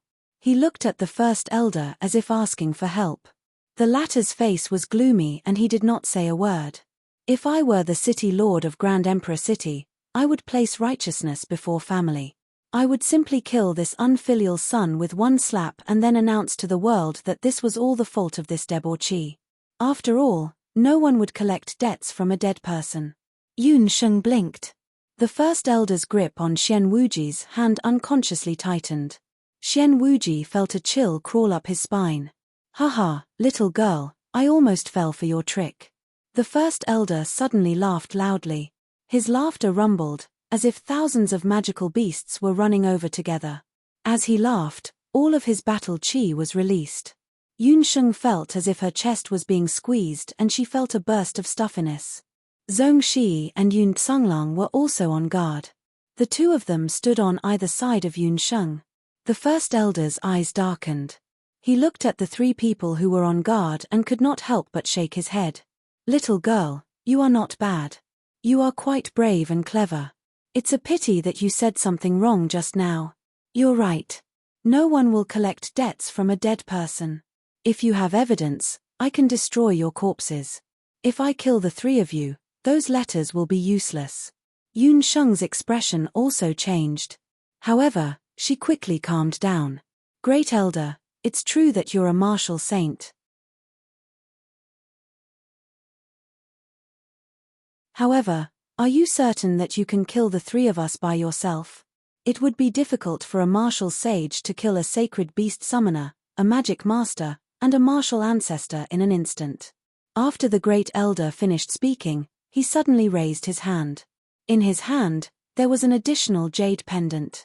When Yun Sheng saw the jade, she felt a sudden heat on her right arm. That feeling was as if her Shunnong medical bracelet had suddenly come to life. The material of that jade pendant was exactly the same as the Shunnong medical bracelet on her hand. They were both the legendary ancestral treasures of the Shunnong Yang clan, the Shenyuan Nine Dragon Jade. Yun Sheng was shocked. Xian Wuji was also overjoyed. It's the Emperor's totem jade. Haha, Xian Wuji, you're dead meat this time. Yun Tsunglong did not know the origin of the jade, but he knew that the First Elder's item was no small matter. Grandmaster Zhong Ren, no matter what happens later, take Sheng and leave as soon as you find the opportunity. Yun Tsunglong was vexed. If he had not hesitated, Sheng would not have fallen into such a state. The First Elder tossed the Emperor's totem jade into the air. The red jade was like a sharp arrow. It let out a low cry and shot into the air. The red jade flashed with a strange light. Then, as if it was burning, it suddenly turned into a ball of fire. The ball of fire was very beautiful, like a fire peony blooming in the air. Another nimble bird with a long neck like a swallow's suddenly appeared in the flames. Its body was different from that of ordinary birds. Its feathers were rich and soft. There were fire-shaped patterns on its back and abdomen. It was very tall, about 6 feet to 10 feet. Its cry sounded like it was descending from the 9th heaven. People could not help but feel afraid. It looked incomparably arrogant. As soon as the bird appeared, the surrounding scenery was overshadowed. It was the most beautiful bird Yun Sheng had ever seen. Its body was covered in fiery feathers. Behind it were fiery plumes that looked like balls of fire. Its wings were long and slender. Wherever it flew, it was as if it had been set on fire. It was such a beautiful bird. But at the same time, it gave people a terrifying feeling that they had never felt before. That kind of pressure made everyone feel their skin tighten. It was as if they were not careful, their souls would be burned by the bird's heat. Yun Sheng also felt that kind of pressure. Yun Sheng's eyelids twitched. The elven hellfire brand on her forehead was hurting badly. As soon as the fiery red bird appeared, the dragon claw bat king that was originally beside the Zhongyi let out a cry of horror. Commander-level magical beasts would all let out such cries. This fiery red bird was actually a legendary divine beast-level bird. But Yun Sheng quickly realized that this bird was not a real divine beast. Because this bird was different from the other birds. It was unable to speak human language. It also did not seem to have human intelligence. Instead, it just hovered in the air. This was a divine beast totem. It was not a real divine beast. It had part of a divine beast's power, but it could not stay in the outside world for long periods of time like a divine beast. It turned out that when the first elder went out this time, the city lord was worried that Xian Wuji would get into big trouble. If the Hunters Guild really stepped in, the first elder alone might not be a match for them. He thought for a moment, then had the first elder produce an Emperor Jade. The Emperor Jade was an extremely precious magic tool. It was left behind by the first city lord of Grand Emperor City, an outstanding expert on the level of Emperor Zhao. There were 4 Emperor Jades in total. Each one had the image of a divine beast on it. Each Emperor Jade could only be used once. It could only be used when Grand Emperor City was facing a real threat. The Emperor Jade that the first elder used today was a vermilion jade. Hidden inside was the illusion of one of the ancient divine beasts, the vermilion bird. As soon as the vermilion bird appeared, the pressure of a divine beast immediately appeared. The Zhongyi cursed inwardly. No matter how he ordered the Dragon Claw Bat King, it was useless. The hierarchy of magical beasts was clear. The Dragon Claw Bat King had just advanced to commander level not long ago. When it saw a divine beast, it naturally trembled. Not only that, when the 3 people present felt the divine beast's pressure, they felt as if they had sunk into mud. Their 5 senses, 6 senses, and even their reactions were much slower.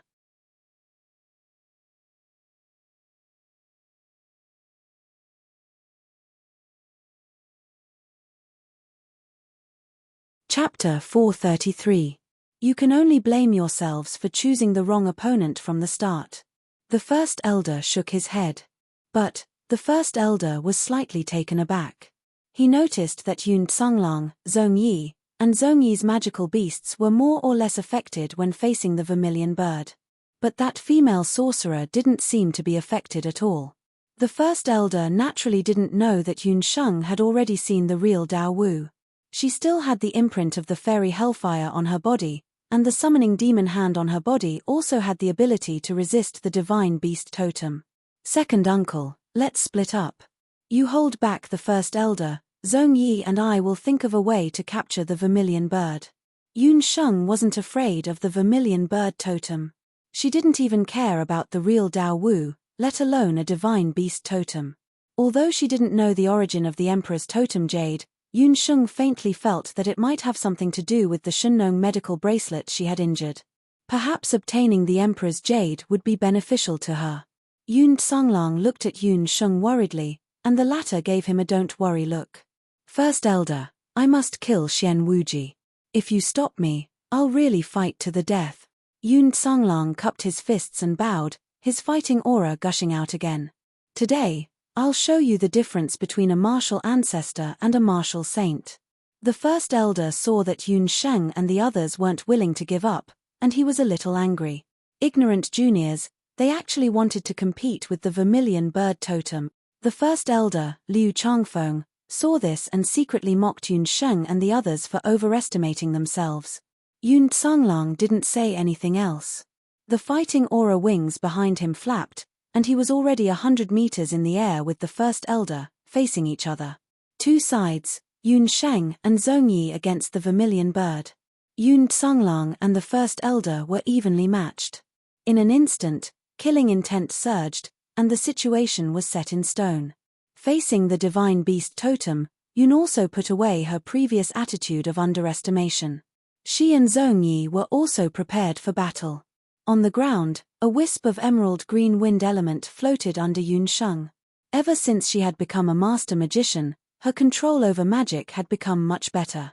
It was as if she was riding on the wind as she floated in the air. Zhongyi jumped onto the back of the dragon-clawed Bat King. The vermilion bird totem was only a part of the mythological beast's power, and its true strength was only 1/10 of the mythological beast's true strength. However, even this 1/10 was enough to defeat Yun Sheng and the others. Yun Sheng was not in a hurry to make a move. She floated in mid-air. Unfortunately, the vermilion bird was of the fire attribute, and her centipede ant general was not good at aerial combat.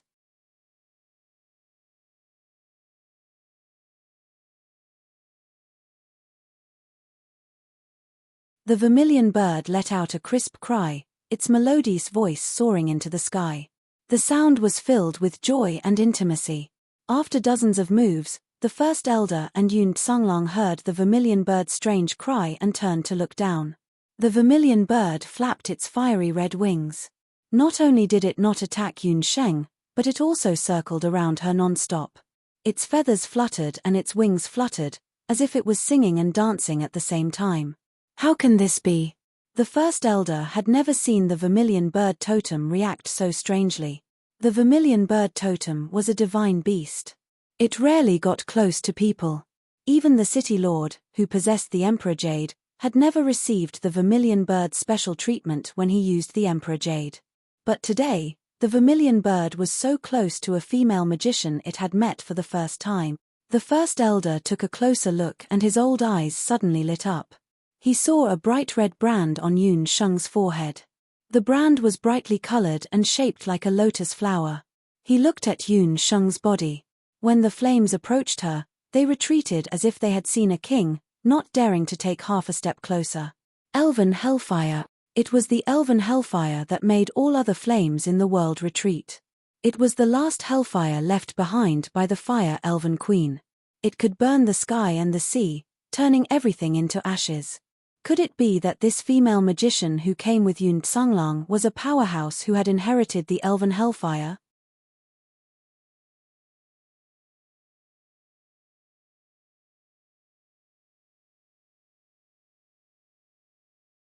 Chapter 434.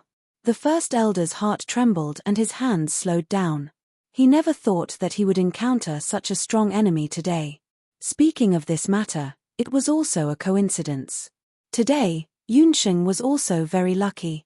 Among the mythological beasts, according to their natural attributes, they were divided into water, earth, wind, and fire. Among them, mythological beasts of the same attribute were best friends. As a fire-type magical beast, Daowu had the best relationship with the true body of the vermilion bird totem. The vermilion bird totem recognized Yun Sheng's spiritual fire and thought that it had met its old friend, Daowu. Naturally, it was happy to recognize her and happily danced around Yun Sheng. Although Yun Sheng didn't understand, she noticed that the vermilion bird totem had lost its earlier hostility. It kept circling around her and occasionally used its beak to touch Yun Sheng. Yun Sheng gathered her courage and reached out to touch the vermilion bird's head. Who knew that when her hand touched the vermilion bird's forehead, the vermilion bird would suddenly turn into a red light and burrow into the Shunnong medical bracelet on Yun Sheng's wrist. Yun Sheng only felt the bracelet heat up for no reason. When she looked down at her bracelet, she found that there was an additional piece of red jade on it. The jade was slightly protruding, as if it was naturally embedded in the Shunnong medical bracelet. It flowed with light and was very beautiful. In the sky, the first elder only saw the emperor totem enter Yun Sheng's hand and the vermilion bird totem disappear. His cheeks couldn't help but tremble. He had no idea what had happened down there. Xian Wuji's face was ashen. He didn't expect that the vermilion bird totem would suddenly disappear instead of turning Yun Sheng into ashes. How could the emperor totem jade disappear? Could it be that the emperor totem jade had betrayed Grand Emperor City and changed its master? The first elder and Xian Wuji's hearts were in a mess. They were both shocked and panicked. The Emperor Totem Jade was a divine jade with spirituality. After it arrived in Grand Emperor City, it was carefully safeguarded by the successive city lords. Unless it was absolutely necessary, Grand Emperor City would never use the Emperor Totem Jade. The Emperor Totem Jade was extremely important to Hongdi City. This time, because of him, even the Emperor Totem Jade had been taken away by the girl from the Yun Manor. This time, even if he could return to Hongdi City safely, his father would not let him off so easily. Yun Sheng was also bewildered, but when the Vermilion Bird Emperor Jade and her Shunnong medical bracelet merged into one, Yun Sheng felt a change quietly take place in her body. She didn't have time to think about what changes the bracelet had brought to her body. Yun Sheng did not forget the current situation. The battle on the ground had ended, but the battle in the sky had only just begun. Xian Wuji was also worried about the battle in the sky. Xian Wuji understood that if the first elder did not kill Yun Songlong now, he would definitely die a horrible death this time. The first elder was indeed one of the top cultivators on the mainland. When he saw the fairy wildfire brand, he had already begun to suspect whether Yun Sheng was related to the fairy royalty of the immortal residence nation. He never thought that Yun Songlong would bring such a helper with him this time. Yun Songlong and the first elder began to fight again. A quarter of an hour passed and the two of them had already exchanged more than 100 blows in the sky. However, as the battle continued, Yun Songlong's inadequacies in the martial boundary were gradually revealed. There were a few times when Yun Songlong barely avoided the first elder's attacks and was surrounded by danger. Second uncle's situation was not good. She knew that there was a huge difference in strength between a martial saint and a martial ancestor, but she never thought that Yun Songlong would be so tenacious. Zhongyi, prepare for a sneak attack. Yun Sheng did not have any sense of propriety, justice, integrity, or shame in her mind, nor did she understand the rules of the competition. She glanced at Xian Wuji from the corner of her eyes, then looked at the two people still fighting in the sky. To her, second uncle's safety was more important than anything else. Just as she was about to make a move, she suddenly paused. He noticed that not far away, there was a veiled woman standing there. The woman had a graceful figure and her long black hair was casually decorated with a wooden hairpin. She wore a simple and elegant blue dress and held a guzheng in her hands. She stood alone and looked at the two black dots in the sky. Her eyes flickered with worry. Although her appearance could not be seen clearly, she left a deep impression on others. Who is she? The Zhongyi glanced at Yun Sheng suspiciously. Yuan Shohua? Yun Sheng was only suspicious. At that moment, the battle in the sky changed again. The first elder suddenly exerted force and hit Yun Songlong's shoulder. Yun Songlong felt a sharp pain in his shoulder and knew that his shoulder bone had been shattered. Yun Songlong, you can also be considered a top figure. How many years has it been? No one has been able to withstand 100 of my moves. The more the first elder fought with Yun Songlong, the more he had a whole new level of respect for him. The difference in strength between a martial great master and a martial saint was not small, but Yun Songlong had relied on his skills to withstand 100 moves from him. If the two of them were not enemies, the first elder would be very happy to befriend Yun Songlong, an old friend of his. Unfortunately, you and I are enemies. Today, I can only defeat you with my palm. The first elder sighed. As he spoke, his eyes turned cold and the dou qi in his body seemed to explode. It was obvious that he wanted to kill Yun Songlong. Yun Songlong was laughing and crying in his heart. He did not even have the time to look down at the battle on the ground. However, he believed that with Sheng Er's intelligence, she must have escaped from danger. He was afraid that he would die in the first elder's hands today. Unfortunately, he would never see her again. Just as Yun Songlong was feeling disheartened, he suddenly heard a sonorous and powerful sound. Army Destroyer! The first elder and Yun Songlong were both startled and looked toward the ground. They saw a blue-clothed woman sitting alone on a low hill. A gentle breeze blew past. The woman's blue clothes seemed to merge with the blue sky. The woman's fingers were like spring onions as they gently plucked the strings of the zither. Her expression was unclear, but her eyes were fixated on the outstanding man in midair. Army Destroyer, the fifth movement of the Di Hong song. It was a type of ancient war song. The sound of the zither stimulated one's will. Time seemed to have returned to more than 8 years ago. It was still on the battlefield, and there was a beautiful woman in blue who was playing a familiar tune. Although they were all Di Hongga songs, when played by different people, they were completely different. Unlike the song Xian Wuji played in front of Bayan that day, Yuan Shohua's song was majestic and filled with endless emotions. It was like a soldier's wife, playing music in a distant place, waiting for the return of her husband who had joined the army. Xian Wuji's expression darkened. Yuan Shohua, you bitch.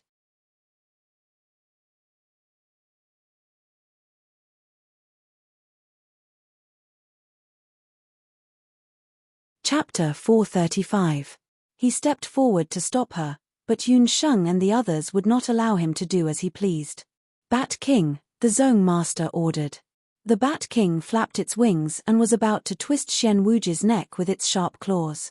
But at that moment, someone was even faster than the Bat King. Xian Wuji had never imagined that he would one day die at the hands of Yuan Shohua. Yuan Shohua waved her right hand, and the strings on her guzheng cracked. The strings were extremely sharp, and like an arrow, they pierced Xian Wuji's throat. Xian Wuji could only smell blood. His eyes widened. Even in death, he could not believe that Yuan Shohua would kill him. Xian Wuji, when you threatened me with Bupo's safety back then, you should have known that you would end up like this. Yuan Shohua's face was as cold as ice under her veil. Back then, she had been forced to write a letter to lure Yun Tsonglong to the southern border because Xian Wuji had used her younger brother, Yuan Bupo, as a hostage. He had also promised that he would not kill Yun Tsonglong. Who would have known that in that battle, Yun Tsonglong would be crippled and suffer a fate worse than death? The Yun family army would suffer countless casualties. By the time Yuan Shohua rushed over, it was already too late. Yun Tsonglong hated Yuan Shohua to the core. Because of the pressure from her family, she had no choice but to leave the southern border of Ju State with Xian Wuji. Because of this, she had missed the best opportunity to bury the hatchet with Yun Tsonglong. Yuan Shohua looked weak, but in reality, she was the most unyielding. If she loved someone, she would not abandon them. If she hated someone, she would hate them to the point of death. She insisted on leaving Grand Emperor City. Over the years, every winter, she would quietly wait for Yun Tsonglong at the Yun family army camp on the outskirts of Jade Capital, hoping to meet him. Unfortunately, Yun Tsonglong remained in the Yun residence. Because of a misunderstanding, the two of them were separated for 8 years. It was also a coincidence that the Oriole accidentally froze while washing clothes by the river. Yuan Shohua saw it, and a Di Hong song saved the Oriole's life. All of this seemed to have been predestined. After killing Xian Wuji, Yuan Shohua's expression did not change. She looked up at the sky in disappointment, at the man she had not seen for many years. After 8 years, she met Yun Tsonglong again. He was still as handsome and stalwart as before. He was still the good boy that the two of them had first met, but she was no longer the same as before. Yuan Shohua couldn't help but cry. Her tears wet her veil, but the strings under her fingers didn't relax in the slightest. Even with one string missing, Yuan Shohua's zither music was still surging with passion. This was indeed true to the ancient saying, evil has its retribution. When the first elder saw this scene, he didn't show much anger.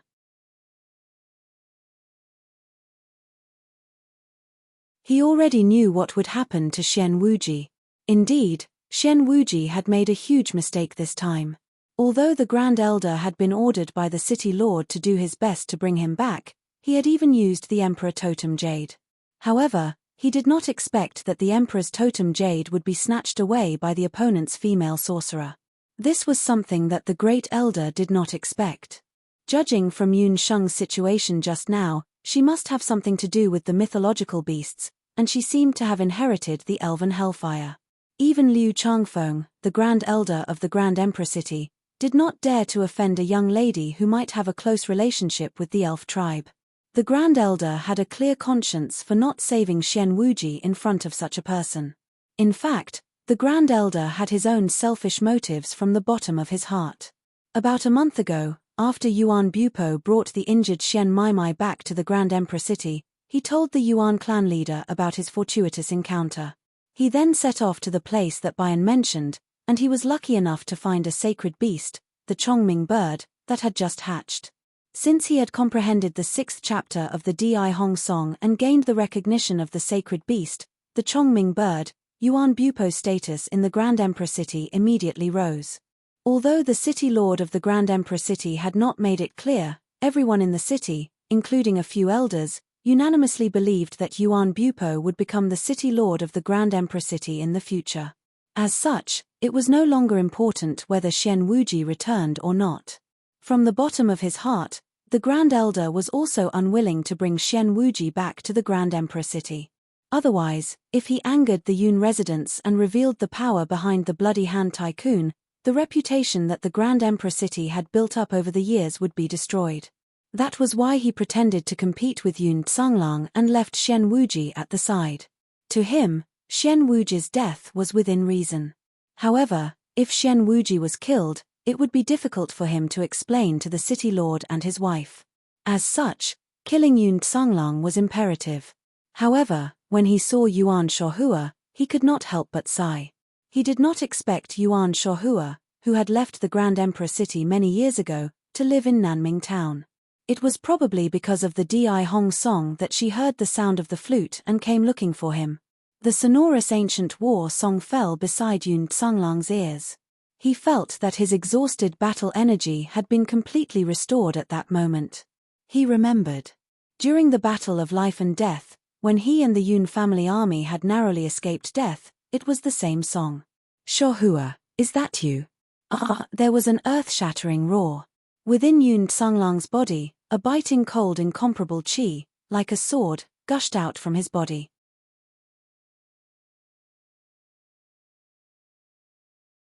The first elder could not help but be shocked. This feeling, could it be that he was about to break through? Yun Tsanglang unexpectedly broke through at the critical moment of the battle of life and death.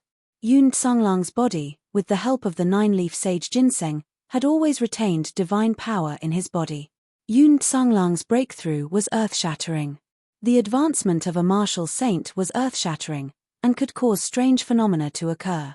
In the sky, there was a sudden clap of thunder, and countless thick clouds gathered toward Yun Tsanglang. The sky suddenly darkened, and on the ground, there were gusts of hurricanes, flying sand and stones. A faint violent thunderstorm force was constantly gathering in the clouds. Seeing this situation, the first elder was greatly alarmed, and did not dare to attack rashly. He suddenly landed on the ground, grabbed Yuan Shohua, and dashed into the distance. Zhongyi, what's going on? Yun Sheng's eyes widened, looking up at her second uncle who was standing upright and unafraid in the sky. Master, your second uncle is about to advance, and it's the most powerful advancement among the martial saints. There are many ways to advance to the martial saint realm, and it is said that the most powerful way can attract the help of heavenly lightning and refine the body. This process is extremely dangerous, but if he can endure it, he is bound to become a top expert among the martial saints. The Zhongyi clicked his tongue in wonder, pulling Yun Sheng to one side. Heavenly lightning refining the body, this was not an encounter that ordinary people would encounter, it was a challenge from the strongest. Even though there had been many martial saints on the continent over the years, the only one who could attract heavenly lightning to refine the body was Yun Tsanglang. I can't afford to stay up late, I've been working hard recently, begging for monthly votes, I've seen everyone's rewards and vote. The reception at the hotel is not good, I'll thank you when I get home on Sunday.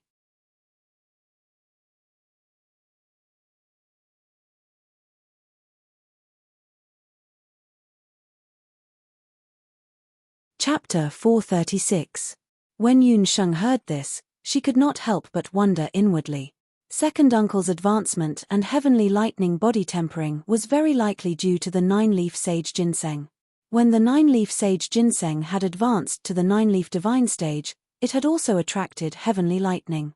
However, at that time, due to Yun Sheng and Yi Beiming, the sage ginseng had only absorbed a small portion of the lightning energy. However, it had later been used on Yun Tsanglang. When its divine power had dissipated, it had coincidentally coincided with Yun Tsanglang's advancement. That portion of the lightning energy had attracted several heavenly lightning bolts. Although she knew that heavenly lightning was beneficial, Yun Sheng could not help but tremble in fear when she thought of the lightning strike that she and Yi Beiming had encountered earlier. She was afraid that something would happen to her second uncle. Master, this process can only be undertaken by your second uncle alone. Others can help. Zhongyi saw that Yun Sheng's face was full of worry and continued to console her. Since ancient times, Cultivators have always pursued strength above all else. To be able to reach the martial saint realm, apart from having outstanding talent, the most important thing is an unyielding heart. If your second uncle can overcome this, his future cultivation will advance by leaps and bounds. If he fails, it is also his fate. No one else can be blamed. Zhong Yi was older than Yun Sheng and Yun Songlong combined. He had long seen through the various aspects of human nature. After he did this, Yun Sheng secretly clenched her fists and said, "Second uncle, this time, you must endure it. Second sister-in-law is still waiting for you." The appearance of Yuan Sha painting was like a shot in the arm. It was also her appearance and her Guqin music that had stimulated Yun Songlong's fighting spirit. Yun Sheng believed that if Yun Songlong could endure this time, he would definitely be able to reconcile with Yuan Sha painting. As she spoke, there was a roar between heaven and earth. A bluish-purple lightning bolt that resembled an old tree's withered vines surged out of the sea of clouds like a furious dragon.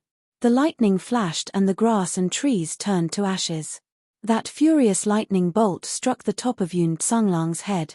A 7-foot-tall man stood between heaven and earth. Yun Sheng clenched her teeth and was very nervous. When Yun Songlong was struck by thunder flash, he felt as if all the blood vessels and pores in his body had exploded in an instant.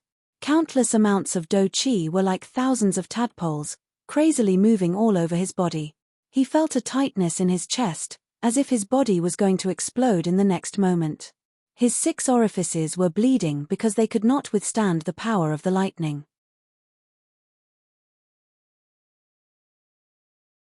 At that moment, Yun Songlong felt as if his limbs were about to explode, and he was about to die in the next second. On the verge of death, he seemed to see the Yuan Sha painting again. The scene where the two of them first met appeared so clearly in his mind. Earlier, at the most critical moment, Yuan Shahua's zither music had appeared again. It turned out that she had been waiting for him in Southern Cliff Town, the place where they had first met. It was like suddenly seeing a ray of light in the dark night. Yun Songlong's heart quietly changed. In his body, the power of the Jade Marrow technique and the power of lightning were fiercely fighting. The violent power of lightning that seemed like it would tear his body apart at any moment was slowly calmed under the effect of the Jade Marrow technique. The two forces merged together and gave birth to the most vigorous and pure do qi. Yun Songlong's clothes had already been reduced to ashes, and his skin had also been charred black by the power of lightning. However, when the two forces fused into a new force, his body once again glowed with an unprecedented vitality. His limbs and bones were full of vitality. His skin quickly fell off and quickly grew back. In just a moment, Yun Songlong was like a phoenix born from fire, breaking his body and being reborn. An unprecedentedly vigorous do qi surrounded him. The do qi wings behind him also changed shape, becoming wings like those of an eagle. Yun Songlong took out clothes from his storage ring and changed.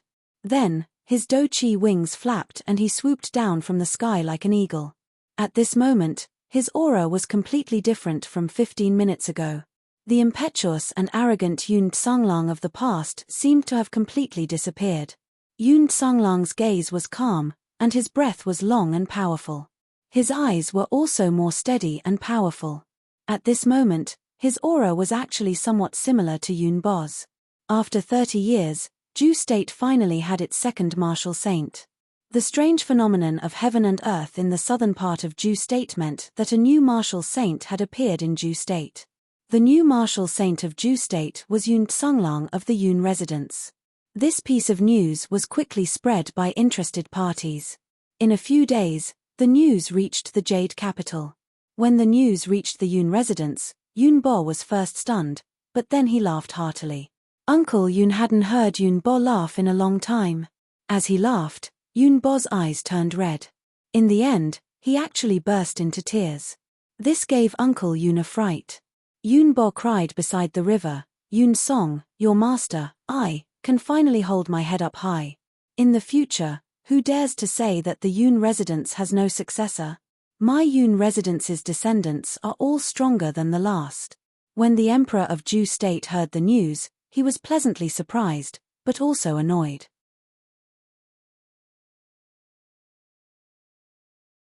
He regretted agreeing to Yun Tsunglang's resignation. Now, Yun Tsunglang had left the imperial court and become a hunter. The Hunter Guild was overjoyed. The Heaven Extermination Hunting Corps was truly a group of two heroes. Not only did they have an expert on the level of Emperor Zhao, but they also had a new martial saint. The Hunters Guild immediately began to rope in the Heaven Extermination Hunting Corps. At this moment, Yun Sheng, Yun Tsunglong, and the others were still in the southern part of Ju State. After Yuan Shohua was taken away by First Elder Liu Changfeng, Yun Sheng and the others asked around in town and finally found out where Yuan Shohua had been living in Southern Cliff Town all these years. It was a very ordinary one-story house with simple decorations. According to the surrounding residents, a young woman had moved here 8 years ago. After the woman came to town, she lived alone and didn't have any friends or servants. She only hired an old maid in town to help her clean the house. However, the woman always wore a veil on her face, so her appearance and age were unknown. The woman rarely went out, but every year around winter, she would go on a long journey. About half a year ago, a handsome young man came to look for the woman.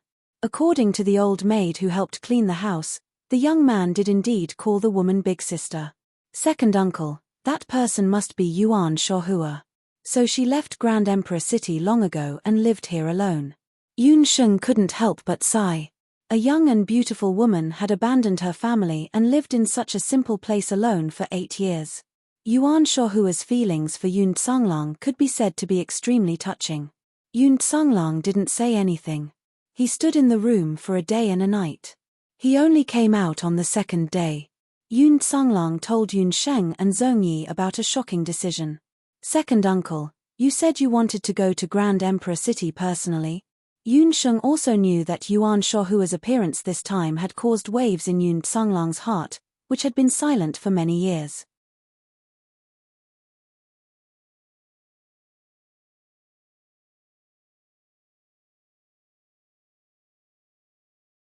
Chapter 437. On this day, Yun Tsunglong thought about many things. He looked around the house and saw that Yuan Shohua had left behind a book and a piece of paper. He imagined that she had been waiting in this simple house for the past 8 years. Unfortunately, he had been living in hatred for her. Yuan Shohua had been taken away by the Great Elder because he wanted to pursue the matter of her killing Xian Wuji. Xian Wuji had been killed by Yuan Shohua. She had done this for Yun Tsunglong. She knew that Yun Tsunglong hated Xian Wuji to the core. As long as Xian Wuji did not die, the Yun family army and the humiliation of the Yun residents would not be forgiven. As long as Xian Wuji did not die, her 8 years of grievances would not be forgiven. Therefore, in order to make Yun Tsunglong let go of the past, Yuan Shohua was willing to risk being punished by the city to kill Xian Wuji. Her return to the Grand Emperor City this time would not bode well for her. When Yun Sheng and Zhongyi heard this, they fell silent. Second uncle, I will go with you. I will go with you to find second aunt. Yun Sheng suddenly said with a smile. Hehe, how can I miss out on such a lively event? Master, I will go with you. With my Dragon Claw Bat King around, the journey to the Grand Emperor City will be much more convenient. The Zong persona patted his chest and laughed. However, Yun Tsunglong was unwilling. Sheng this matter started because of second uncle. It has nothing to do with you and Master Zong persona. Father's body has not recovered yet and I am worried about leaving him alone in the Jade Capital. Second uncle, we are also worried about you going alone. As for old General Yun's body, with the medicinal herbs sent by the Dark Crown Prince, it should not act up for a while. The mission of the Spring of Life has not been released for long, so there will be no news for a while. Yun Sheng insisted on not letting Yun Tsunglong go alone. She had long been cautious and released the news of Yun Tsunglong's breakthrough. A new martial sage of the Great Ju dynasty. Moreover, he was a martial sage who had been tempered by heavenly thunder that was rarely seen in 100 years. Such a title would definitely cause a huge uproar whether it was in the Great Ju dynasty or in the Grand Emperor City. His reputation would spread before he arrived. At this moment, whether it was Ju State or Di Hong City, they would probably have some misgivings about Yun Tsunglong. The residents of Yun would be even less of a problem. The three of them were in a deadlock for a while. Yun Sheng had no choice but to come up with an idea. Second uncle, you have to take me with you. A few days ago, I received news that Xian Wuji's younger sister, Xian Maimai, was disfigured in an accident. I am a doctor and my medical skills are among the best in the continent. If you can take me with you, maybe it will be good for saving second uncle and sister-in-law Shu.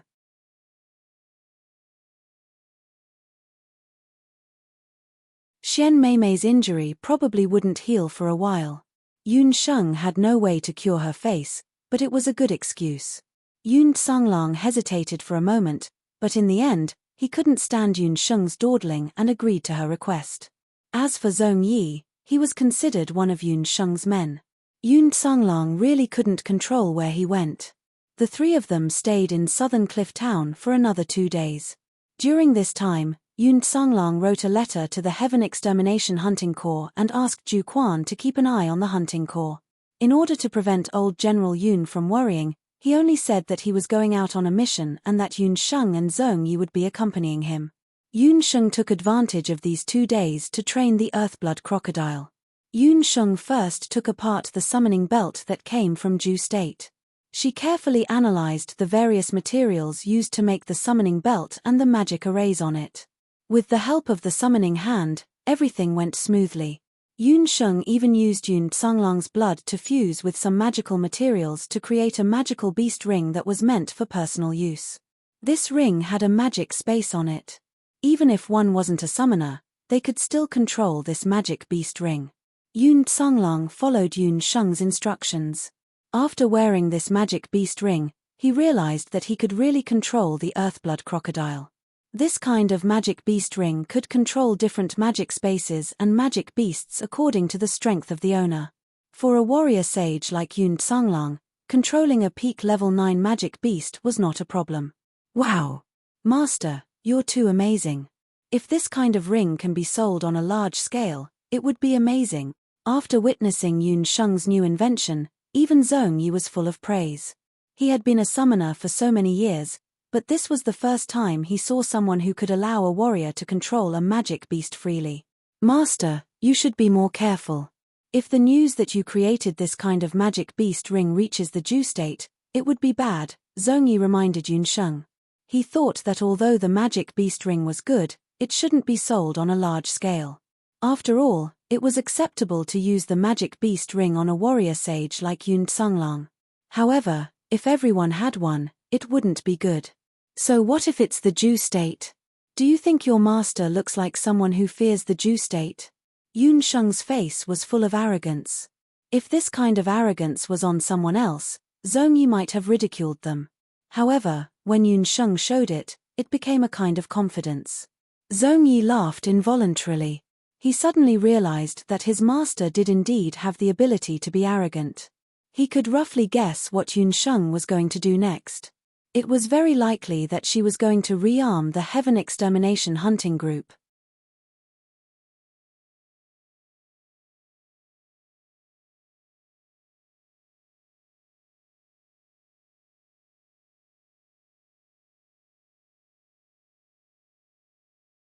Chapter 438. As for the whereabouts of Grand Emperor City, it was thanks to Zhong Yi. The outside world had never known the true location of Grand Emperor City. At that time, the Zhong persona was smart enough to order a Bat Grand Disciple to follow the Great Elder. The Bat had tracked them all the way and brought them a rough route to Grand Emperor City. A few days later, in the City Lord's Manor of Grand Emperor City, Xian Wuji's corpse was placed in a coffin. There was a gash on his throat, the bones of his throat shattered. Xian Wuji's eyes were open, his face filled with grievances. First Elder and the City Lord's family were all in the hall. A servant girl supported First Madam as they walked out. Wuji, my poor son. In Grand Emperor City, the City Lord's wife, Madam Being, cried her heart out when she saw her son's corpse. Grand Emperor City's City Lord, Xian Sitian, was in his 40s and had 2 wives. Xian Wuji was the first wife and the son of Madam Being. Xian Maimai, who had been disfigured and returned to Grand Emperor City, was the daughter of the younger wife, Madam Lan. Xian Sihai didn't have many children, only 1 son and 1 daughter. Xian Wuji was his only son. He had carefully raised him since he was young, hoping that he would inherit his position as city lord in the future. Unfortunately, Xian Wuji's talent was average, and because of Yuan Shohua, he had a grudge with Ju State's residents of Yun. Although he had crippled his rival in love, Yun Tsanglang, in the end, his own Dharma soul had been injured by Yun Bo. For many years, his cultivation had not improved, and his reputation in the Grand Emperor city had also plummeted. Xian Sai Hai had tried many times to persuade Xian Wuji to stop causing trouble for the Yun estate. However, Xian Wuji was unrepentant. After going out with Xian Maimai, he colluded with Tang Yuan and ended up like a rat on the street. Although he resented his son for not living up to expectations, Grand Emperor City's city lord still felt sorry for his only son. He was worried that Xian Wuji had caused trouble in Ju State, so he had sent First Elder to search for Xian Wuji's whereabouts with the Totem Emperor Jade. Unexpectedly, not only had they failed to rescue him, the Totem Emperor Jade was missing, and his son, Xian Wuji, had been killed. It was Yuan Shohua who had killed Xian Wuji. Along with Xian Wuji's corpse were the Grand Elder and the expressionless Yuan Shohua. "You bitch, you killed my son." After Madame Being heard the Grand Elder's explanation, she stepped forward to beat Yuan Shohua. Madame Bai hated Yuan Shohua to the core. She raised her hand and slapped Yuan Shohua twice. Yuan Shohua did not struggle. Her hair was messed up and her face was swollen. Yuan Shohua did not say a word. "First Madam, please show mercy." The Yuan couple, who were also Yuan Shohua's parents, rushed over after hearing the news.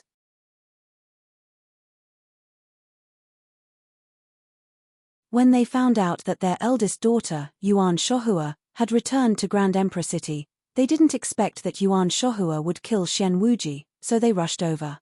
Sarah. Yuan Shohua's mother hadn't seen her daughter for more than 8 years. She had always doted on her eldest daughter the most. Seeing her daughter in such a state, she felt as if a knife had pierced her heart. She hugged her daughter and cried. Yuan Shohua was petrified and allowed her mother to hug her. "Yuan Biuju, your daughter killed my son. She will pay with her life." Madame Bai was also from a prominent family in the city. Back then, when Yuan Shohua broke the engagement and caused Xian Wuji to lose face in Grand Emperor City, Madame Bai hated the Yuan family. But at that time, the elders and Yuan couple were protecting her. She could only ask the city lord to chase Yuan Shohua away. Who would have thought that 8 years later, Yuan Shohua would kill her son? "Shohua, what is going on? You really..." Yuan Biuju's expression was ugly. He didn't expect his daughter's hatred for Xian Wuji to be so deep. Although Xian Wuji had committed many evil deeds, he was still the son of the city lord. The Grand Elder had witnessed Yuan Shohua killing Xian Wuji with his own eyes. This time, even if he wanted to protect his daughter, he was powerless. He deserved to die. Yuan Shohua's voice was cold. There was no remorse in her eyes. If she had known that Xian Wuji would harm so many people and cause Kang Lang to suffer for 8 years, she would have killed him long ago. "You bitch. You're Wuji's fiancé. It's one thing for you to sleep with a wild man outside, but you even killed my son. Sai Hai, I want her to die with Wuji," the city lord's wife said viciously. She hated Yuan Shohua. This woman had harmed Wuji for his entire life. "Madam Bai, what do you mean by that?" If the young city lord hadn't been so aggressive, Shohua wouldn't have done this.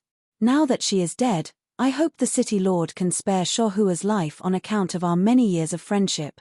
When Madame Yuan heard that Yuan Shohua was going to be executed, she hugged her daughter in fear and refused to let go. "Life. If she lives, wouldn't my son have died in vain? Not only her, but that adulterer as well. That adulterer with the surname Yun, I want him to pay for Wuji's life." Madame Bai pointed at Yuan Shohua and said word by word. "It has nothing to do with Yun Tsanglang. I will take responsibility for my own actions. If you want to pay with your life, then I will be buried with your son. Since I, Yuan Shohua, have returned, I will take responsibility for my own actions. Either way, I will die." Yuan Shohua's face turned red as she struggled free from Madame Yuan. "Enough, all of you shut up. City Lord Shen Sitian rebuked angrily. Do you think this matter hasn't blown up enough? Lock Yuan Shohua in the dungeon. Grand Elder and Yuan Bu Ju stay behind. Everyone else, get out.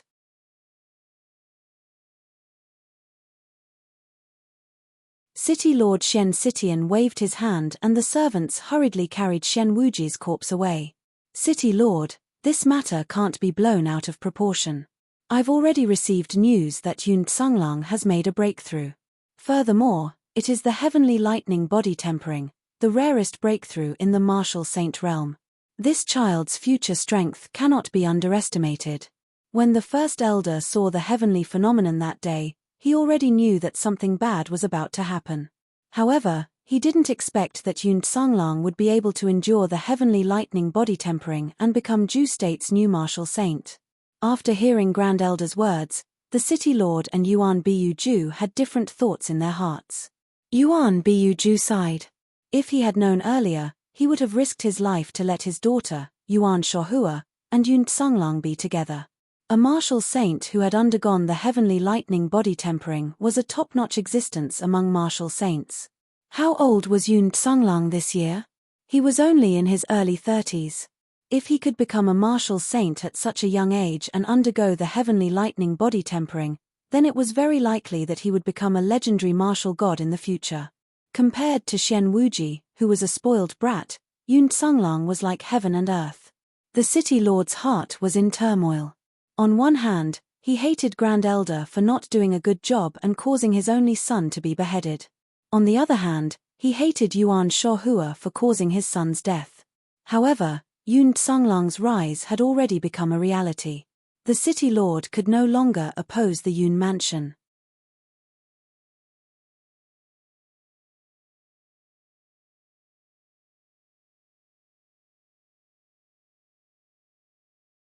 Chapter 439.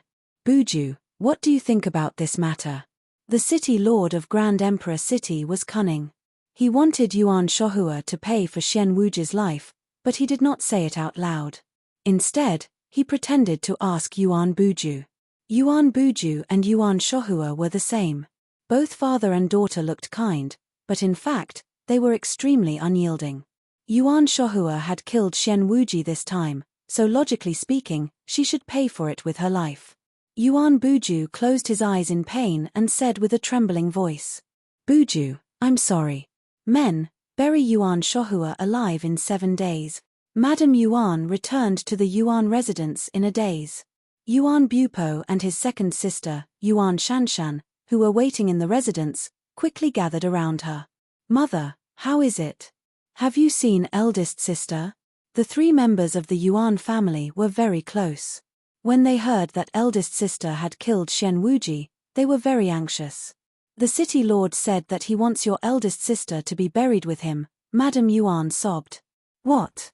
Shen Wuji, that bastard, deserved to die. Why should he want eldest sister to be buried with him?" Yuan Bupo was furious. He had said that he wanted to go with his parents, but his father, Yuan Buju, was worried that he would be reckless and did not allow him to go. "That's right. We can't let them bury eldest sister alive.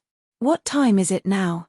If they want to bury her, they should let Shen Wuji's women be buried with her," Yuan Shanshan said angrily. Shen Wuji was not a good person at all. After eldest sister left, he used the excuse of drunkenness to harass her a few times, but was chased away by her younger brother. Yuan Shanshan felt that Shen Wuji deserved to die. "But what can we do? Your eldest sister did kill Shen Wuji. Why is that child so foolish? It has been so many years, but she still can't let it go." Madame Yuan wiped her tears. "I heard that Yun Tsunglang was also there. I think eldest sister must have done it for him," Yuan Bupo said. Eldest sister had a stubborn temper. When she left Grand Emperor City, she had already let go of all her grudges. Needless to say, she did it this time because of Yun Tsunglang. "Eldest sister is so foolish," Yuan Shanshan sighed. "Is it worth it for her to do this for that man?" When the first elder returned, he also brought back news that Yun Tsunglang had broken through and become the new martial saint of Ju State. Big sister's face was ruined, and the other party definitely didn't want her anymore. However, She was willing to take on the crime of betraying the city for him. No, I have to save big sister. Yuan Bupo was annoyed. No matter what, he could not watch his elder sister being buried alive. Bupo, don't be rash.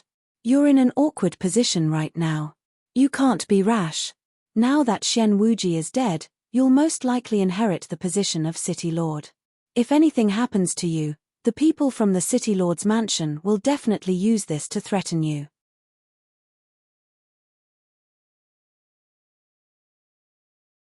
Lady Yuan wiped the corners of her eyes.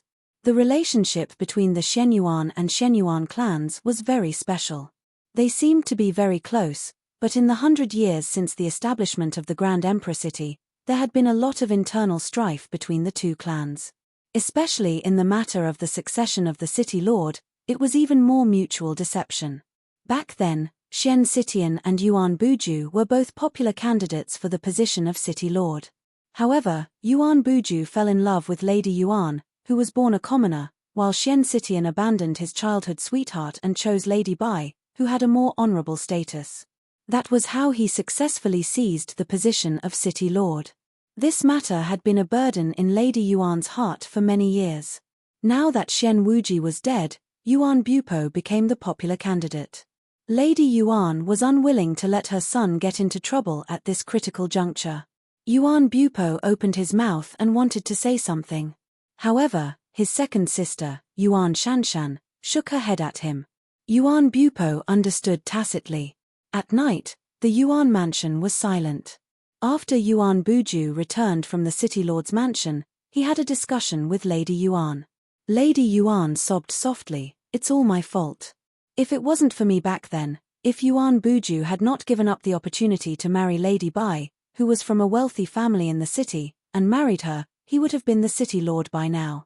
He would not have had to live by Xian Xitian's face, and Shohua would not have fallen to this state today. Look at you. What are you talking about? If it wasn't for you, where would Shohua come from? This is also the child's own choice. You can't blame anyone else. The underground prison is gloomy and there is only one escape route from the saw. After a few days, go to the underground prison and take a look. It can be considered as the last time you see that child." Yuan Buju comforted his beloved wife. His gaze seemed to have drifted outside the window. Outside the window, Yuan Bupo and Yuan Shanshan held their breaths. They bent their backs and slipped out of the mansion.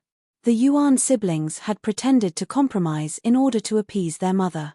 Tonight, when they heard what their father said, they knew that the city lord's mansion was determined to kill their sister. Therefore, they discussed and went to rescue Yuan Shohua under the cover of the night. To Yuan Bupo, he did not care about the city lord's position. He only wanted to save his sister. At most, he would leave the Grand Emperor city. A smiling face flashed across Yuan Bupo's mind. The woman's smile with dimples was like the brightest star in the sky. He could not help but fall into a daze. "Third brother? Why are you in a daze?" Yuan Shanshan saw that Yuan Bupo was still in a daze. She could not help but become impatient and pushed Yuan Bupo. Recently, her little brother had been acting weird. He used to be cool and handsome.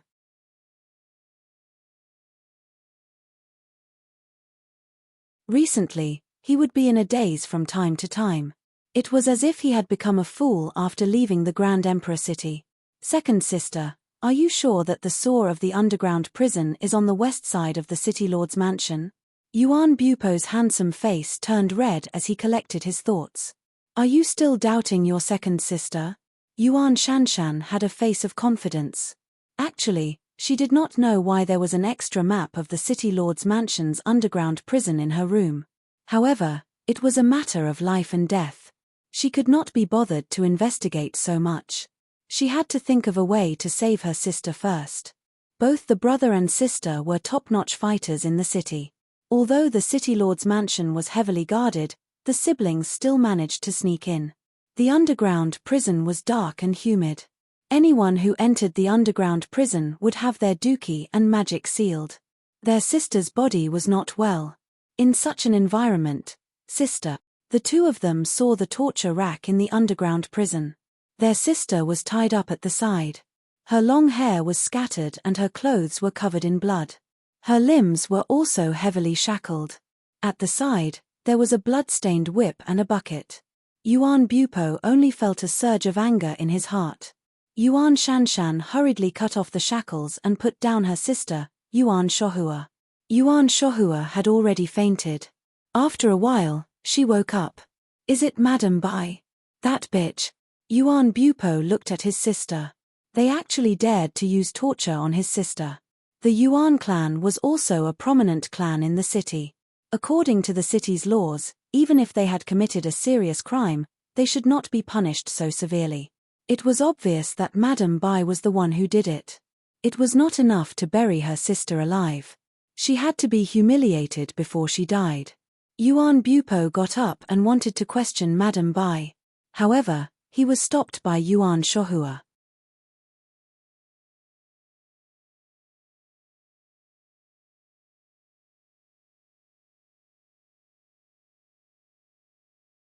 Chapter 440. She said weakly, "What are you doing here?" "Big sister, we're here to save you." Yuan Shanshan supported Yuan Shohua. "What happens after you save me?" Yuan Shohua asked hesitantly. "Of course, we'll send you away from Di Hongcheng and find Yun Tsunglang. Back then, you didn't dare to find him because of Xian Wuji. But now, Xian Wuji is dead and Yun Tsunglang has broken through. As long as we send you to Ju State, the people of Yun residence will be able to protect you." Yuan Bupo saw that his big sister's eyes were wandering. Yuan Shohua looked at her second sister and third brother blankly. She broke free from Yuan Shanshan's hand and said, "Don't be silly. I won't leave Di Hongcheng. Born as a citizen of Di Hongcheng, dead as a ghost of Di Hongcheng. This is my fate." The Yuan siblings didn't expect that their big sister wouldn't appreciate their kindness. Yuan Shohua's state of mind had changed greatly after being locked in the dungeon for a few days. The injuries on her body were caused by Madame Bai. After Madame Bai insulted Yuan Shohua, she even mocked her. Those vicious words pierced Yuan Shohua's heart. Madame Bai told Yuan Shohua that Yun Tsunglang had broken through to Martial Sage. This should have been good news, but Madame Bai laughed and said, "That wild man is quite lucky. Unfortunately, your luck isn't. In a few days, you'll be buried with Wuji. As for the man you've been thinking about for so many years, you'll soon forget about him. Look at your wretched appearance. I feel disgusted just by looking at you." Yuan Shohua's face was scratched by the cold water and the whip. It became even uglier. She didn't even want to look at her own face. With this face, even if they saved her, she wouldn't have the face to see Yun Tsunglang. He was a high and mighty martial sage. As for her, she was already a pile of mud. She didn't deserve him. "Big sister." Yuan Bupo and Yuan Shanshan panicked. "Big sister." Yuan Bupo and Yuan Shanshan didn't expect their big sister to reject them so decisively. "You can leave." Yuan Shohua didn't say anything else. The gentle and considerate Yuan Shohua from many years ago was no longer there. After walking out of the dungeon, Yuan Bupo and Yuan Shanshan fell silent. Yuan Bupo walked towards the city gate without another word. "What are you doing?" Yuan Shanshan hurriedly stopped him. "Needless to say, I'm going to look for Yun Tsunglang." Yuan Bupo understood his eldest sister's stubborn temper. Unless Yun Tsunglang came to persuade her, she would not leave even if their parents came. Without the city lord's token, leaving the Grand Empress city without permission is a crime of betrayal. Besides, do you know where Yun Tsunglang is? It will take at least a month for Di Hong City to go to Ju State. Eldest sister will be executed in a few days. Don't tell me you want to bring Yun Tsunglang to collect her corpse. Yuan Shanshan was also very anxious.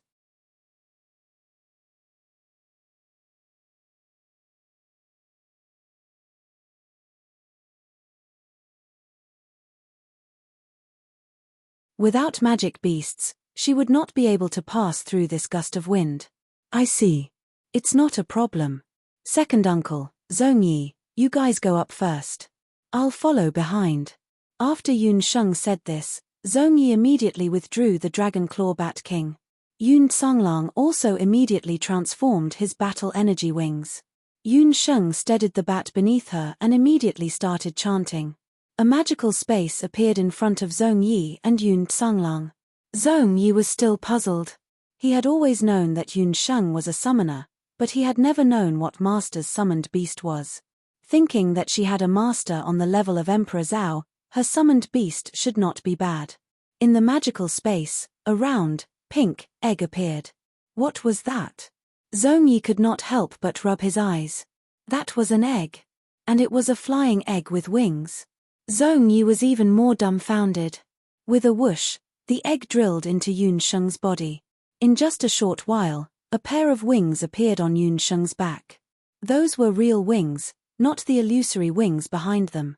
That's a fusion. Oh my god, Master, your summoned beast is actually an egg with the ability to fuse. Zhong Yi had obviously forgotten about the environment they were in. He pointed at the pair of wings behind Yun Sheng's back. He could not close his mouth. A magic beast that could fuse. This was a magic beast that only appeared in ancient summoning books. Regardless of what was inside the egg, one thing was certain. A magic beast that could fuse must meet two conditions. First, it must have a life contract with the summoner. Second, it must be a magic beast that was above the level of a divine beast. Zhong Yi was instantly in awe of Yun Sheng.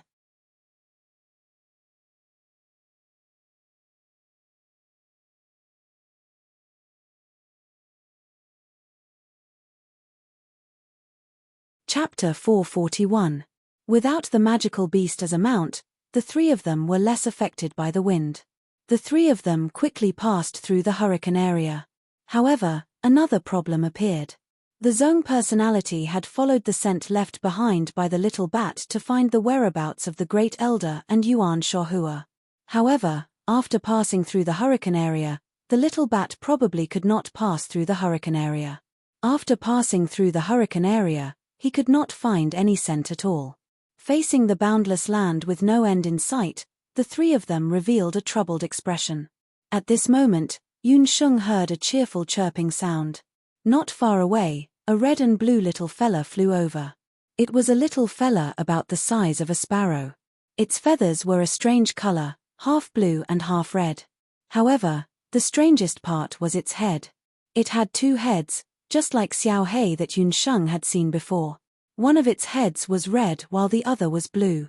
Two-headed icefire luan. This is a mutated species of the Chongming bird. The Zhong personality's eyes lit up when he saw the little red and blue bird. It was like a drunkard who saw good wine or a pervert who saw a beauty. Yun Sheng could also tell at a glance that although this magical beast was still a young bird, its attributes were very special. It was a rare dual attribute of water and fire. If one could have such a dual attribute magical beast, it would be a great help to any summoner. Although the Zhong personality already had a dragon claw bat king, such a sacred beast was still very tempting. The two-headed icefire luan was Yuan Bu Po's bird. It was ordered to search for Yun Songlong. Before Yuan Bu Po left, he secretly found a letter written by Yun Songlong that Yuan Shohua had left in her boudoir. The icefire luan relied on the scent left behind in the letter to find Yun Songlong. However, Yuan Bu Po forgot that although the two-headed icefire luan was a sacred beast, it had not been long since it was born. It was still ignorant of the outside world.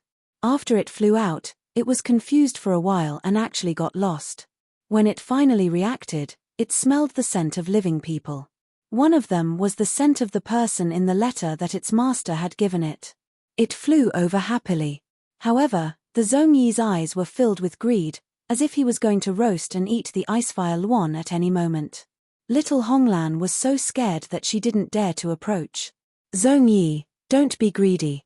Can't you see that the little guy has an owner? And it's someone else's life-bound magical beast. Yun Sheng laughed. It was only then that the Zhong personality realized that the icefire luan had a very strong human aura. Don't scare it. It looks like it wants to tell us something. Yun Sheng noticed that little red blue had been flying around Yun Songlong non-stop.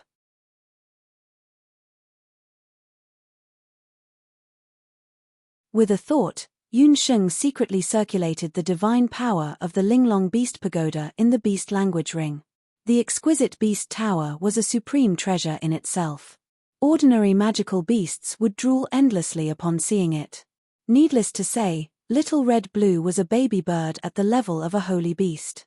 As soon as it smelled the scent that made it feel comfortable, it immediately landed on Yun Sheng's shoulder intimately. It used its beak to gently peck Yun Sheng's ear in a fawning manner and let out a series of pleasant chirps. Yun Sheng's ears itched and she smiled. "Little guy, quickly tell me who sent you here. If you answer well, you will be rewarded." Little Red Blue understood Yun Sheng's words.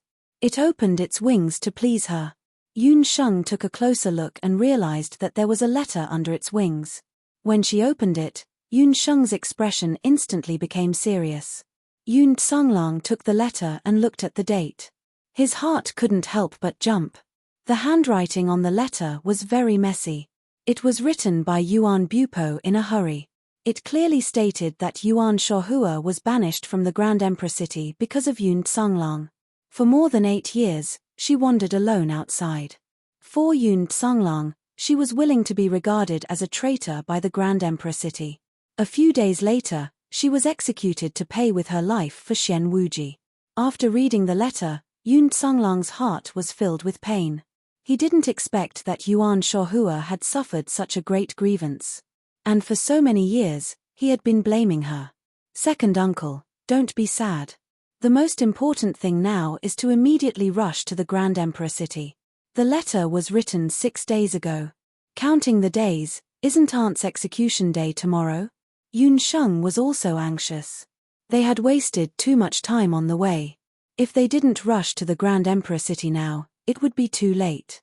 The three of them followed Little Red Blue and rushed to the Grand Emperor city. Early the next morning, in the Grand Emperor city's dungeon, a group of Grand Emperor city soldiers walked in. Following them was Madame Bai. Yuan Shohua, whose heart was like dead water, didn't even raise her head.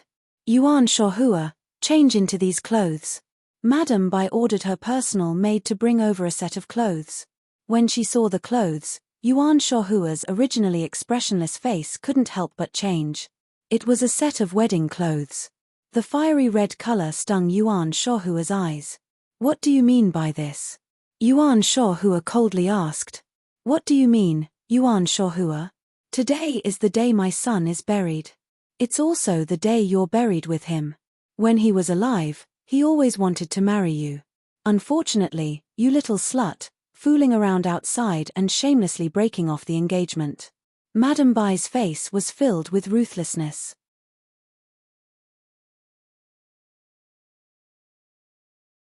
"If you don't want to be the wife of the junior city lord, then today, I'll let you accompany Wuji on his way as a concubine," Madame Bai said through gritted teeth. Madame Bai wanted to humiliate Yuan Shohua so that she wouldn't be able to rest in peace. "Madame Bai, don't you go too far. Even a clay figurine had a temper." If Yuan Shohua had felt some guilt towards Madame Bai for killing Xian Wuji, then that guilt had completely disappeared. Madame Bai wasn't just humiliating her, she was also humiliating the Yuan clan and Yun Songlong. Although Yuan Shohua and Yun Songlong hadn't done the deed of husband and wife, in her heart, Yun Songlong was her only husband. Just hearing Xian Wuji's name was enough to make her feel disgusted. "So what if I'm forcing you? My son couldn't have you when he was alive, and now he wants you to accompany him in death. This should let him rest in peace. Do you think the Yuan clan's people will disobey me, the wife of the city lord, for a little slut who's about to die? Men, strip this slut of her clothes and change into her wedding clothes." Madame Bai ordered her subordinates as she held Yuan Shohua down. Poor Yuan Shohua had been locked up for several days without food or water. Her battle chi was also suppressed, so she couldn't struggle at all. She was humiliatingly stripped of her clothes and changed into her wedding clothes. Her eyes were filled with despair. You're tuning in to the Dreamy Chapters YouTube channel. We're so grateful for your support, and don't forget to subscribe to join us on this incredible journey through captivating stories. Your generosity through donations truly makes a world of difference, as it's the primary source of revenue that allows me to expand and enhance this channel for you. Thank you from the bottom of my heart for being a part of this adventure.